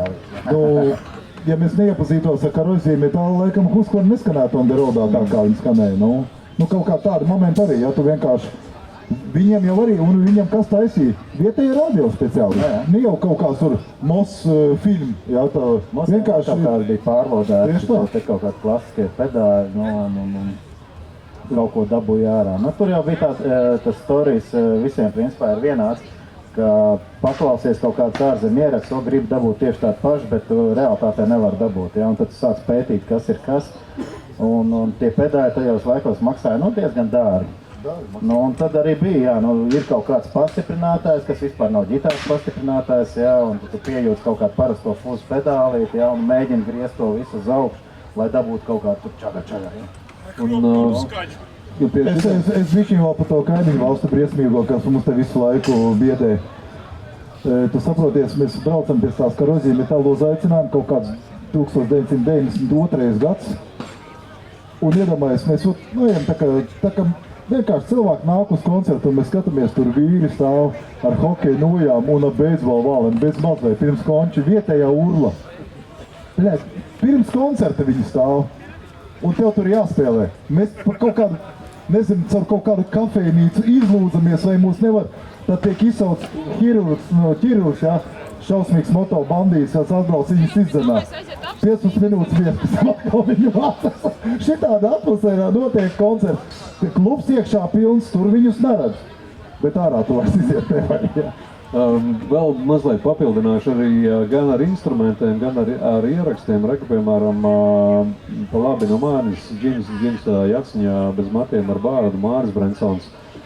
Māri pa tevī mēs runājam. Jā, Māri pamāja ar roku mums lūdzu. Jā, tas ir Māris Brensons, kas savos laikos ir bijis klāt grupu mēģinājumos, grupu ierakstos, tāpat kā Valdis Bērnuts, šī festa organizators. Un šiem cilvēkiem, diemžēl, nebija tajā laikā pieejams kaut kāds internets vai super kaimiņās dzīvojošs guru, kurš viņiem tagad stāstītu tā, Māri, ja tu kā tu vari ierakstīt grupu, spied šito podziņu, tad dīleju, tad reverbu un tā tālāk. Tas visi tehniskie palīgi līdzekļi, mikrofoni, vārdi un tā tālāk, tas, kas bija pie rokas, ko vien varēja dabūt, to pašmācības ceļā arī mācījās, provēja, montēja, lauza, lodēja un tā tālāk, lai tas gala rezultāts būtu pēc kaut kā. Ļoti liels labs faktors bija kaut kāda draudzība vai pazīšanās, ja kāds strādāja tipogrāfijā, viņš varēja uztaisīt kasešu vāciņus, piemēram, lai tiražētās kasetes. Tieši tas pats notikās arī ar ierakstu studijām. Ja bija kaut kāds sponsors, kā bija, piemēram, Malpilī vai Kuskvarnam, un vēl pāris grupām ir tas, kas ir kaut kādi radošie uzņēmēji, kas iedod naudu, un attiecīgi tas ieraksts vai gan pats ieraksts, gan tas audio formāts, jo attiecīgi ir labāk noformēts, kvalitatīvāk skanošs un tā tālāk, jo tam laikam tie resursi un iespējas, kādas viņas bija, tādas viņas arī bija, un tāpēc tā kvalitāte joprojām dažiem ir labāka, dažiem attiecīgi ir sliktāka. Un vēl šitas man arī palicis prātā no intervijas ar Rihardu Skudrīti un Uģi Jaunslavieti, gan Daisarai, gan Huskvarnu, kā viņi dabūja uzskačāt to savu profesionālo līmeni. Tā ir principā mēģināšana, mācīšanās un uzņēmība, spītība. Es nevaru atrast īsto vārdu, bet tieši tas arī ir tas, kādā veidā viņi uzskačā to savu līmeni, ka viņi spēlē tik pasaules līmenī, gan virtuāls, gan pārvalda to instrumentu, gan arī saprot, kā ieštepselēt, kā ieslēgt un kā dabūt to pareizo toni. Mums tādā laikā vienkārši dega acis, tā pārmestā nozīmē, tā interese bija patiesi un godīgi bez diršanas, jo tu taču zināji, ka tas ir tavs hobijs, bet tas hobijs robežojās ar mazliet tādu apsēstību. Tu par vārītēm, tā kā mēs runājam par kur tu tos vadiņus kaut kāds lodēji, braucām uz kaut kādām radiotehnikām, kaut kāda ņemšanās, neko nejādzam no fizikas, tādā līmenī, lai tu varētu konstruktīvi pietuvināties jebkuram amerikāņu trešā ešalona ansambli. Un vēl viena atmiņa no Liepājas, Barbarosa Džeki bija atnesuši Valdim arī tādu kastīti ar visādiem veciem flyeriem, Gothic Productions un Melnā piekdiena, kas tur vēl nebīdētas un kaut kādas vītiņas. Barbarosa Džekiem bija, man liekas, no grupas Brutal Truth vēstuli un bildīti ar parakstu. Attiecīgi tajos laikos lokāli viss notika ar ripiņu telefonu vai taksofonu un vēstulēm. Tad iedomājieties, kā notiek komunikācija. Ja tu aizsūti vēstuli vienalga uz štatiem vai uz Austrāliju, paiet kaut kāds laiks, varbūt tā vēstule atnāk vai neatnāk. Un tas pats ar kaut kādu koncertu organizēšanu vai kopā sanākšanu vai ierakstu izdošanu. Dzels vilkam zvana kaut kas vai kaut kas zvana dzels vilkam, tur vispār tāds mikromanagements iet vaļā. Un par tiem koncertu braucieniem arī tur ir diezgan jāstri stāsti. Cēsis varbūt ir tādi skaļākie liepājnieki. Kāpēc liepājnieki ir mazāk zināmi, piemēram, Rīgā, tāpēc, ka viņiem bija diezgan, pirmkārt nebija naudas, nebija busiņa, lai no Liepājas tiktu līdz Rīgai. Un tie brīži, kad viņi arī tika līdz Rīgai, tur ir kaut kādi divas vai trīs epizodes, kad grupas bundzinieks ir apsargi, viņi ir pieslēguši ar rokadzošiem pie radiatora, viņš ir sadzēries un kāvies vai kaut kas tam līdzīgs. Šitādi visādi pekstiņu alkohols, rokenrols izklaide ir ļoti daudz tādas sadzīviskie kuriozi, ir miljons no viens. Es mazliet par mēdījiem pieskāršos tā laika. Uzņēmīgāki cilvēki, pieņemsim labi, mums tagad arī ir dzīves monuments Sandrs un Zovičs, kas joprojām raksta recenzijas un tā. Bet Sandri, vai tu biji... Pamāja mums ar roku. Jā, pamāja, tu esi šeit. Vai tu biji saskāries ar tādiem neformāliem maziem izdevumiem? Es neatceros, vai viņš precīzi saucās Pastila vai kaut kas tam līdzīgs. Viņi saucās Fanzini. Burtiski viens cilvēks, kuram ir kaut kāds talants un ir kaut kāda sajēga par literatūru, par par to, kā uzrakstīt vai kaut ko aprakstīt. Melnbaltā formātā viņš nointervē ansamblis, viņš uztais tādu mazu programmiņu un mums, pieņemsim, sūtīja no Lietuvas, kā viņam notiek. Un mēs apmēram jutām temperatūru, kā Viļņā ir alternatīvā, mēs uzzinājām par to grupu katedra, kas ir, kur ir populārā, kur ir mazāk populāra, jā. Mēs zinām, kādi koncerti, protams, ir tas pasts, kamēr atnāk, bet idejiski. Piemēram, uz to metāla revolūciju, ko plakāti rādīja 1992. gada biļets. Tur viņš nav tāds biļešu servis paradīzē, tiket šopai kaut kāds pro, jā. Modrim Mikažānam iedodam 50 biļets, tev viņas Viļņā jāpārdod, tur cilvēki gaida. Atbrauc Modris ar zilu aci bez biļetēm. Pilns ar ešiem koncertā, vispār. Rekurē, jādāk. Mans jautājums, vai grupā Kūskvāni saskāries tādā problēmām? Jautājums tā, ka vai grupa Kūskvāni saskāries tādā gatavā, ka viņi grib paši rīkot koncertu un viņiem pašiem pa aparatūru jādod. Pašiem jādod skaņa, pašiem jāspēlē.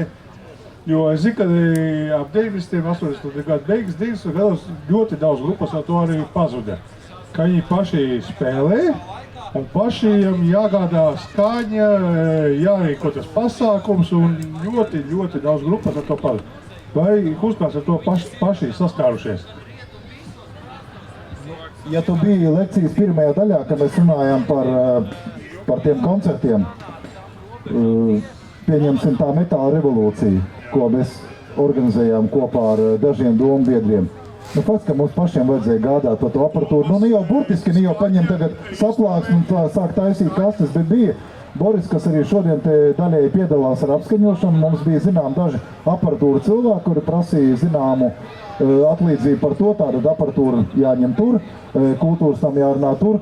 Būtībā tu esi vienlaiks mūziķis, menedžeris, metālists, tad laikam vēl dēls, ne jau kaut kāds tēvs un vīrs, ja. Un tu visu, es tev saku, un jums gribu pateikt, ka tā laika tā ideja, viņa robežojās ar apsēstību. Vārda burtiskajā nozīmē, jo tas cilvēks, kas bija tēmā iekšā, viņš bija tā kā aptaurēts. Jūs paskatieties uz Viesturu Polikarpu, ja, viņš iet virs zemes, ja. Pakomentējiet, par to, ko tur bija valdes vērzas, kuram bija pieeja pie filharmonijas aparātiem, viņš tajā laikā strādāja. Viņš paliekas arī tad arī jūs skaņoja, vai ne? Skaņoja mūs, jā. Viņš tā kā... Mans jautājums bija tā, ka vai paši grupas dalībnieki to dara? Paši grupas dalībnieki? Dara, protams. Ko jādara? Iespēju aktivitāšu robežās darīja katrs, jā. Jo tad nebija tie līdzekļi, ka varēja piesaistīt citus to malā. Jo daudz grupas tā arī iztīka. Dažreiz jau bija arī tā, ka vienam ir viena tumba, otram otra tumba, kāds atnes prožektoru. Daži koncerti no kaut kādas ugunsdrošības vai vispār tehniskā ziņā ļoti, ļoti forši un jābrīnās, kā tur kaut kas nesagāja zīzo vai kaut kā tā, Bet tajās laikos, jā, tas jau bija, principā, tie koncertu organizatori, cik bija? Divi varbūt. Un cik bija menedžeri grupām? Neviens. Tieši tā, un tā. Tāpēc mēs neuzspējām iziet tā kā poļi, piemēram, tur Skandināvijā, Vācijā, jo tā laika mūziķis viņš jau bija nosities ar visiem saviem jautājumiem, plus viņam vajadzēja diezgan aktīvi mēģināt, viņam vajadzēja uzskatīt stilu ar to, kas viņam bija, visu to norganizēt, sapulcināt cilvēks, menedžeram laika neatlika, ja. Vēlreiz ar citu interesanti, kad sākās visa tā kasešu izdošana un tā tālāk, kāpēc, ja kādam ir mājās tās vecās kasetītes, kad uz māpla un citām kasetēm sāka parādīties hologramu uzlīmes.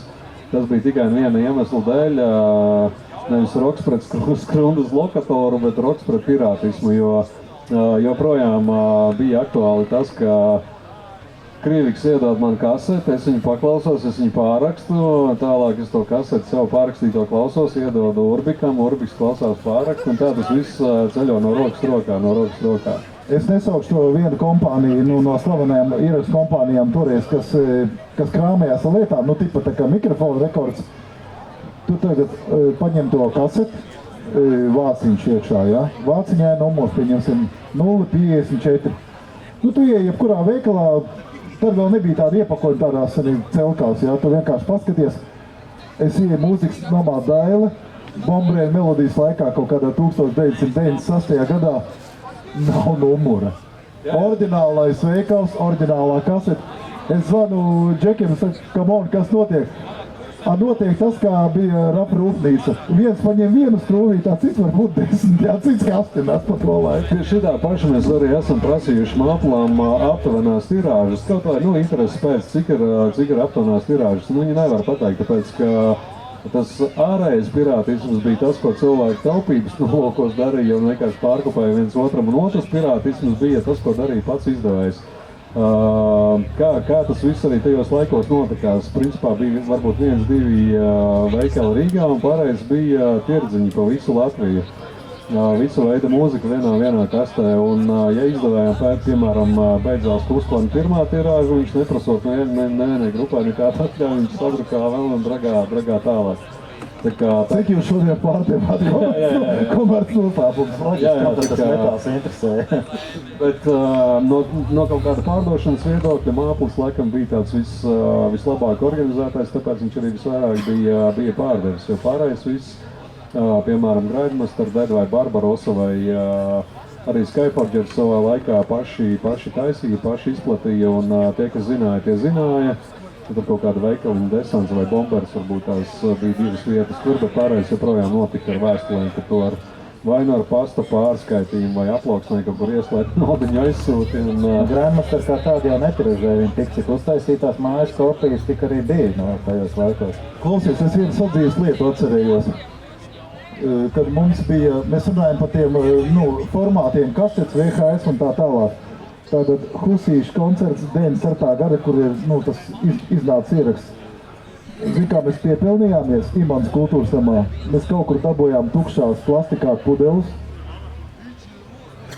To es tagad drīkst tā stāstīt. No mucu tantēm nopirkām malu, salējām pudelēs un pārdevām pa drupot maksi. Ne paši mūsu draugi. Un mēs atpildījām daļu no apatūras. Nekādas dirkstā, arī tāds vienkāršās fīčs, bet tur nebija nekāds krutas un tā, vienkārši es, pa to laiku notikumiem runājot. Tipa krāsa uz krekliņa, ir Metallica, Metallica Polijā vai Jelgavā ražot nav problēma. Galvenais, lai nav asociācijas, kāpēc ir veižani, ja? Tas pats arī par, atgriežoties mazliet pie mūzikas medijiem, viens no tādiem lielākajiem zināmākajiem veterāniem, vienkārši traks, Raitis Samets. Viņam gan bija gan rāģiņš, gan Rīgas balsī regulāra slējana rubrika, diezgan ražīga, un viņš taisīja arī festivālus, kur grupas varēja pieteikties, un visu veidu, visu žanru. Pēc tam noteikti, kā sava veida pēctecis tikai netika traks. Sandris Vanzovičs noteikti, pēcāk varbūt vai paralēli Uldis Rudaks, bet ir bijuši. Vēl tāds Marčello bija. Marčello, jā. Ir bijuši kaut kādi aktīvisti, kas to ir darījuši rādiņā, presē, televīzijā, varbūt tās mazliet mazāk, jo nebija formāts, bet ir bijis gan, sauksim to par mainstream, jeb redzamo daļu, un ir bijusi arī tāda, reāli pagrīda, piemēram, Tales of Beverīna, noteikti Juris Šilders, kas pagrīda, bet tādā pasaules līmenī tās gan viņa izlases, gan izdotās grupas cirkulē, tāds ļoti labs mailorders saucās. Bet Raimis jau arī, labi, tas vairāk bija punk mūzika, viņš arī būtībā sadarbojās ar trindas latviešiem un ar vienkārši ārzem ansambliem, arī kaut kādā ziņā notika tās izlases un komunikācija, un vēl, labi, es iebraucu viņš 2000-ajos, viens no tādiem pēdējiem jau komercrādio Gustavs Tarzans, ja viņš ņēmās SVH rokā. Jā, un patiesībā tādi mazi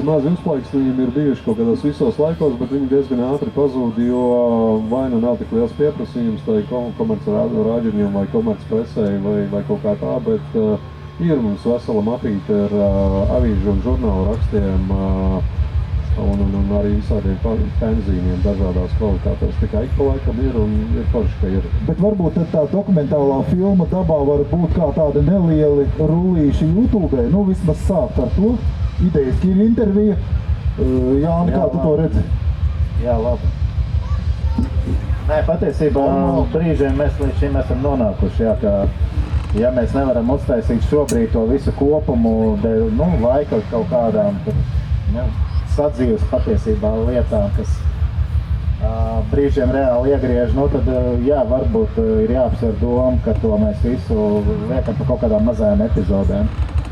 Nu, jo to mēs varam izdarīt patiesībā ātrāk, jo nu, no tā viss, kas ir safilmēts, mēs jau varam uzrādīt praktiski jau ļoti lielu daļu. Bet. Kāda? Tāda. Grāmatu, tu uzņemsies pa redakcijām staigāt uz zvaigzni, ABC zvaigzni aiziet. Es nosieku. Zvaigznes kungi, mēs te tagad tā padomājām. Atceries, tur bija Tijas bilžu grāmatas taisīja un kaut kas gribēja rock grāmatu taisīt pa līviem, vai es neatceros. Ok, nu laika, bet grāmata vai? Jābūt divas dokumentālā filmu un grāmatu kopā, viss tas ir. Zin kā tagad lasa virsrakstus, kas lasīs grāmatā, YouTube rullīt noskatīsies. Domāju, Lasu grāmatas. jā, dodiet mums vēl bišķīt laika un dodiet mums materiālu. Nu, laikam tur jau sāk grabināt. Mēs esam pie jautājumiem. Cilvēki mīļie jautājiet mums kaut ko vai papildiniet.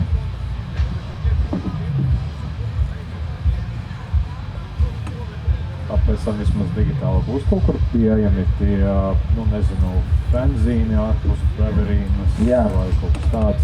Domā, visi tie skanētie materiāli?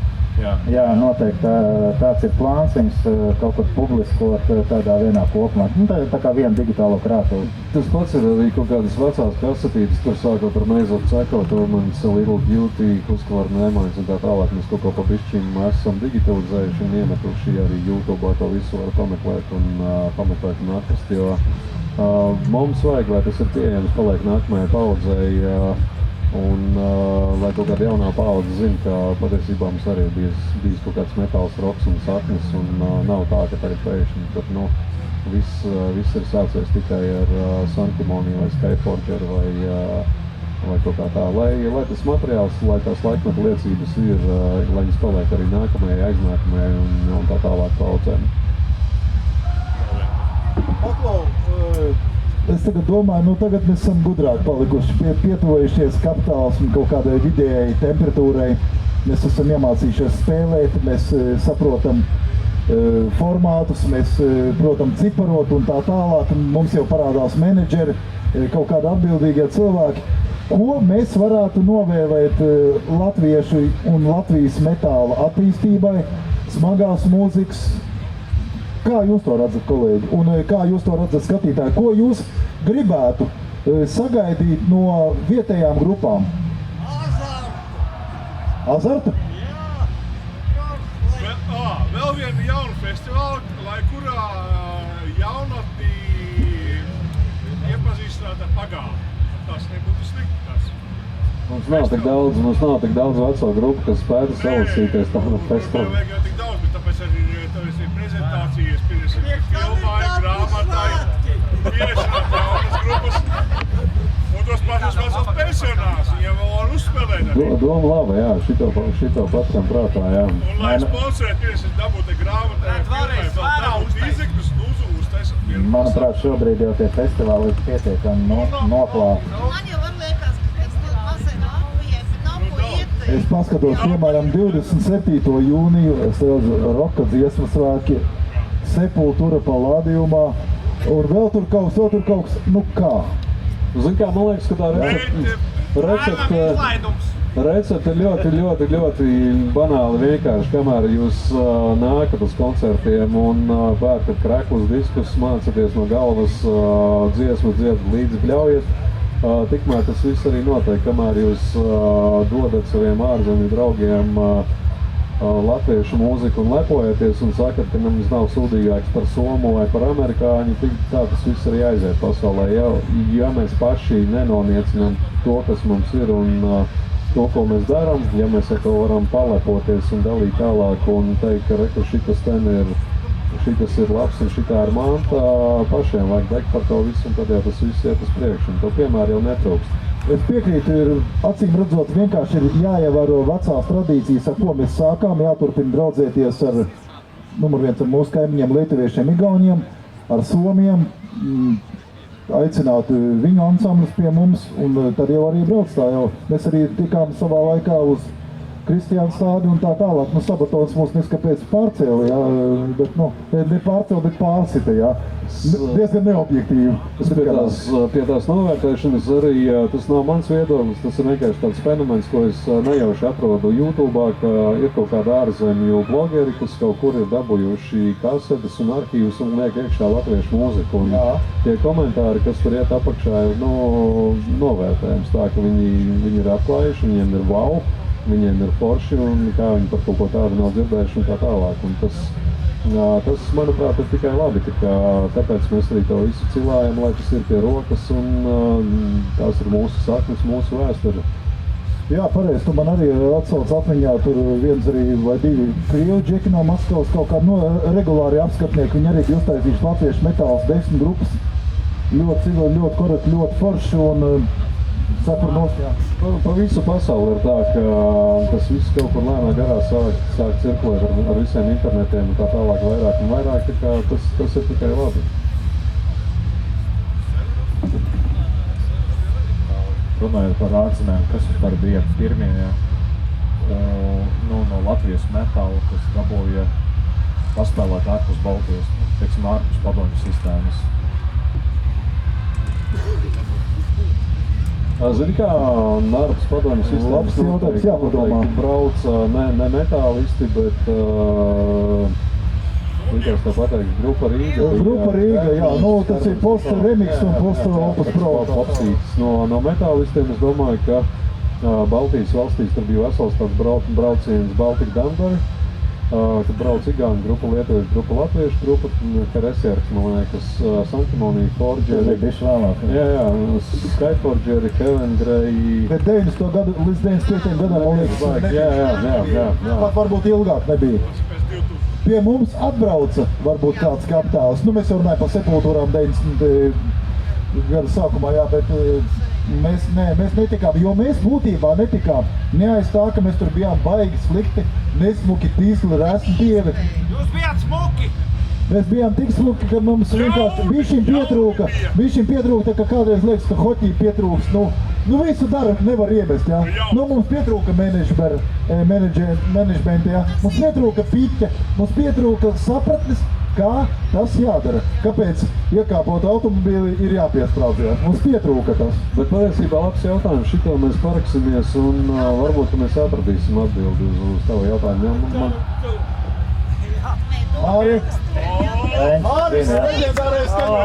Es vēlos pasāstīt par to braukšanu, ja kaut kur. Mēs ar Ivaru Blūmu pišķiņu to laiku atsūtījām vienkārši piedāvājumu, ka Nīderlandes grupa grib spēlēt te. Tur dirzdam, salasījām pīku, organizēja koncertu, paliek Lefšam parādā. Un tad tā grupa saka, baigi, Džek, davai brauc ar mums, mēs tālāk maucam Poliju, Lietuvā atcēlās koncerts, Polija, Vācija, braucam. Jā, es labprāt, bet vīzes tā nav, jā, un ar to arī stopēs. Es nav tā kā tagad piedzēries, pamodos Lielbritānijā. Nebija Eiropas Savienības arī, jā.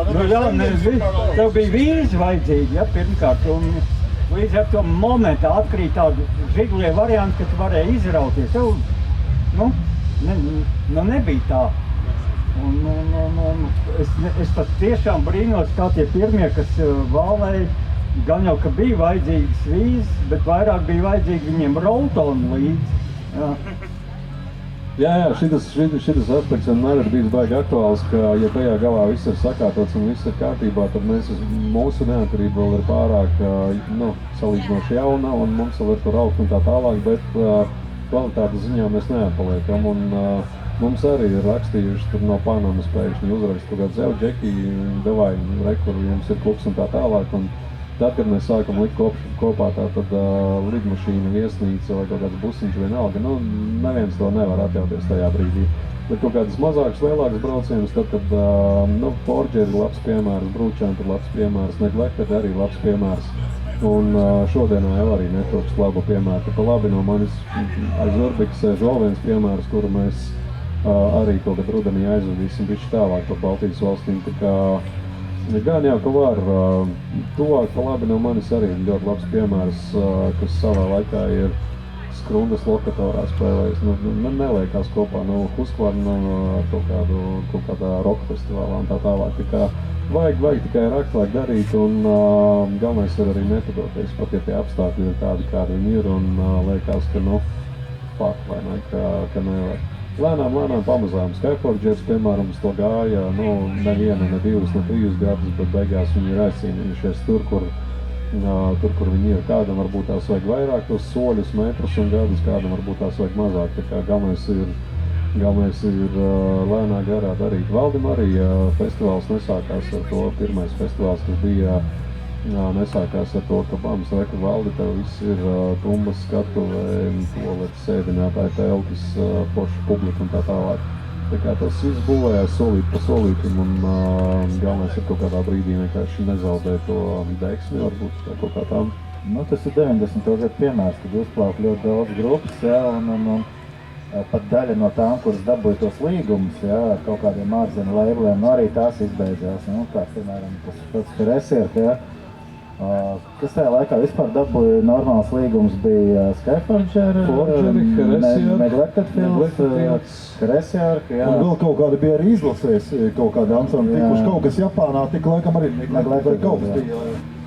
No lauka Tu jau var daudz pastāstīt, tu esi eksperts. Jā, tu tieši tā, tu taču, atnāc lūdzu padalies pa 90. Kas ir uz tām ārzemēm mūsiem tika un kādā veidā? Pa 90. neko daudz es nevaru. viņš bija pa jaunu. Piedod mums šodien pa 90. Mēs runājam vienkārši pa to saturu, jo es atceros, ka bija, varbūt kāds no jums arī bija Rīgā, ka bija Overkill Melnajā piekdienā. Un mēs skatāmies, vecīt, tie ir no pirmā 10 pasaulē, ja? Un kā viņš paso, un kā viņš skan. Un viņi noskatās Husīšu koncu, viņš pienāk pie Uģet uz bases, viņš saka, vecīt, trapot no. Tātad spēlēt prasme, mums nevajag kautrēties. Mums ir tās nesakārtotās lietas, tā kā tagad Andris runā, ja? Mums ir tās 750 nesakārtotās lietas, kas mums ir ar menedžmentiem, kas mums ir ar vizualizācijai, kas mums ir ar kaut kādiem sūda tiktokiem, video, vēsturi, draudzībām, attieksmi un visu to pārējo. Bet nav nereāli. Nav nereāli. Tā kā bakstēt mūs, mēs bakstīsim viens otru, lai process iet tā. Bakstīsim tieši tā, tāpēc mēs esam dabakstījušies, kā tu minēji par Valdi, ja ir jau savā laikā pirms Zobens, Lenes bija metāla šautās pasākums, ja. Gan jau kāds no jums Blome arī pabīja. Vēl pirms tam bija Baltijas saule. Jā, un bija arī reize, ka nebija Blome, bet bija tanī pašā pie Melnās piekdienas, atceraties, sētavus ķieģeļiem, jau uz asfaltu. Redz, tas ir tas process, viņš neatkāpās, viņš ievēroja to tradīciju, soli pa solītim gāja, ok, tas vēlāk transformēs tas pārtaps, bet mums ir foršs kvalitīvs kā minimums Eiropas tipa festivāls, izbaudam. Un bakstam viens otru, ko vajag pamācam, nekautrējamies, ir pozitīvas lietas, ko aizrādīt un vienmēr ir kur aug. Tā ir taisnība, jebkurā vecumā un jaunumā. Jebkurā gadījumā Facebookā ir lapiņa Metāla LV, ir Jānis var pateikt e-pastus, kuru sūtīt, jo... Jā, pasaka Jāni. Nē. Nevajag teikt, īsti jāatcerēsies tāpat. Kas meklē, tas atrod, mums noteikti var atrast, un ja ir bildes, materiāli, video, vecās bildes atrod pats vecmāmiņai, vectētiņai, sūtiet, jo... Džinsi no tiem laikiem. Bildes studijā. Jā, un katrā gadījumā es arī mazliet gribēju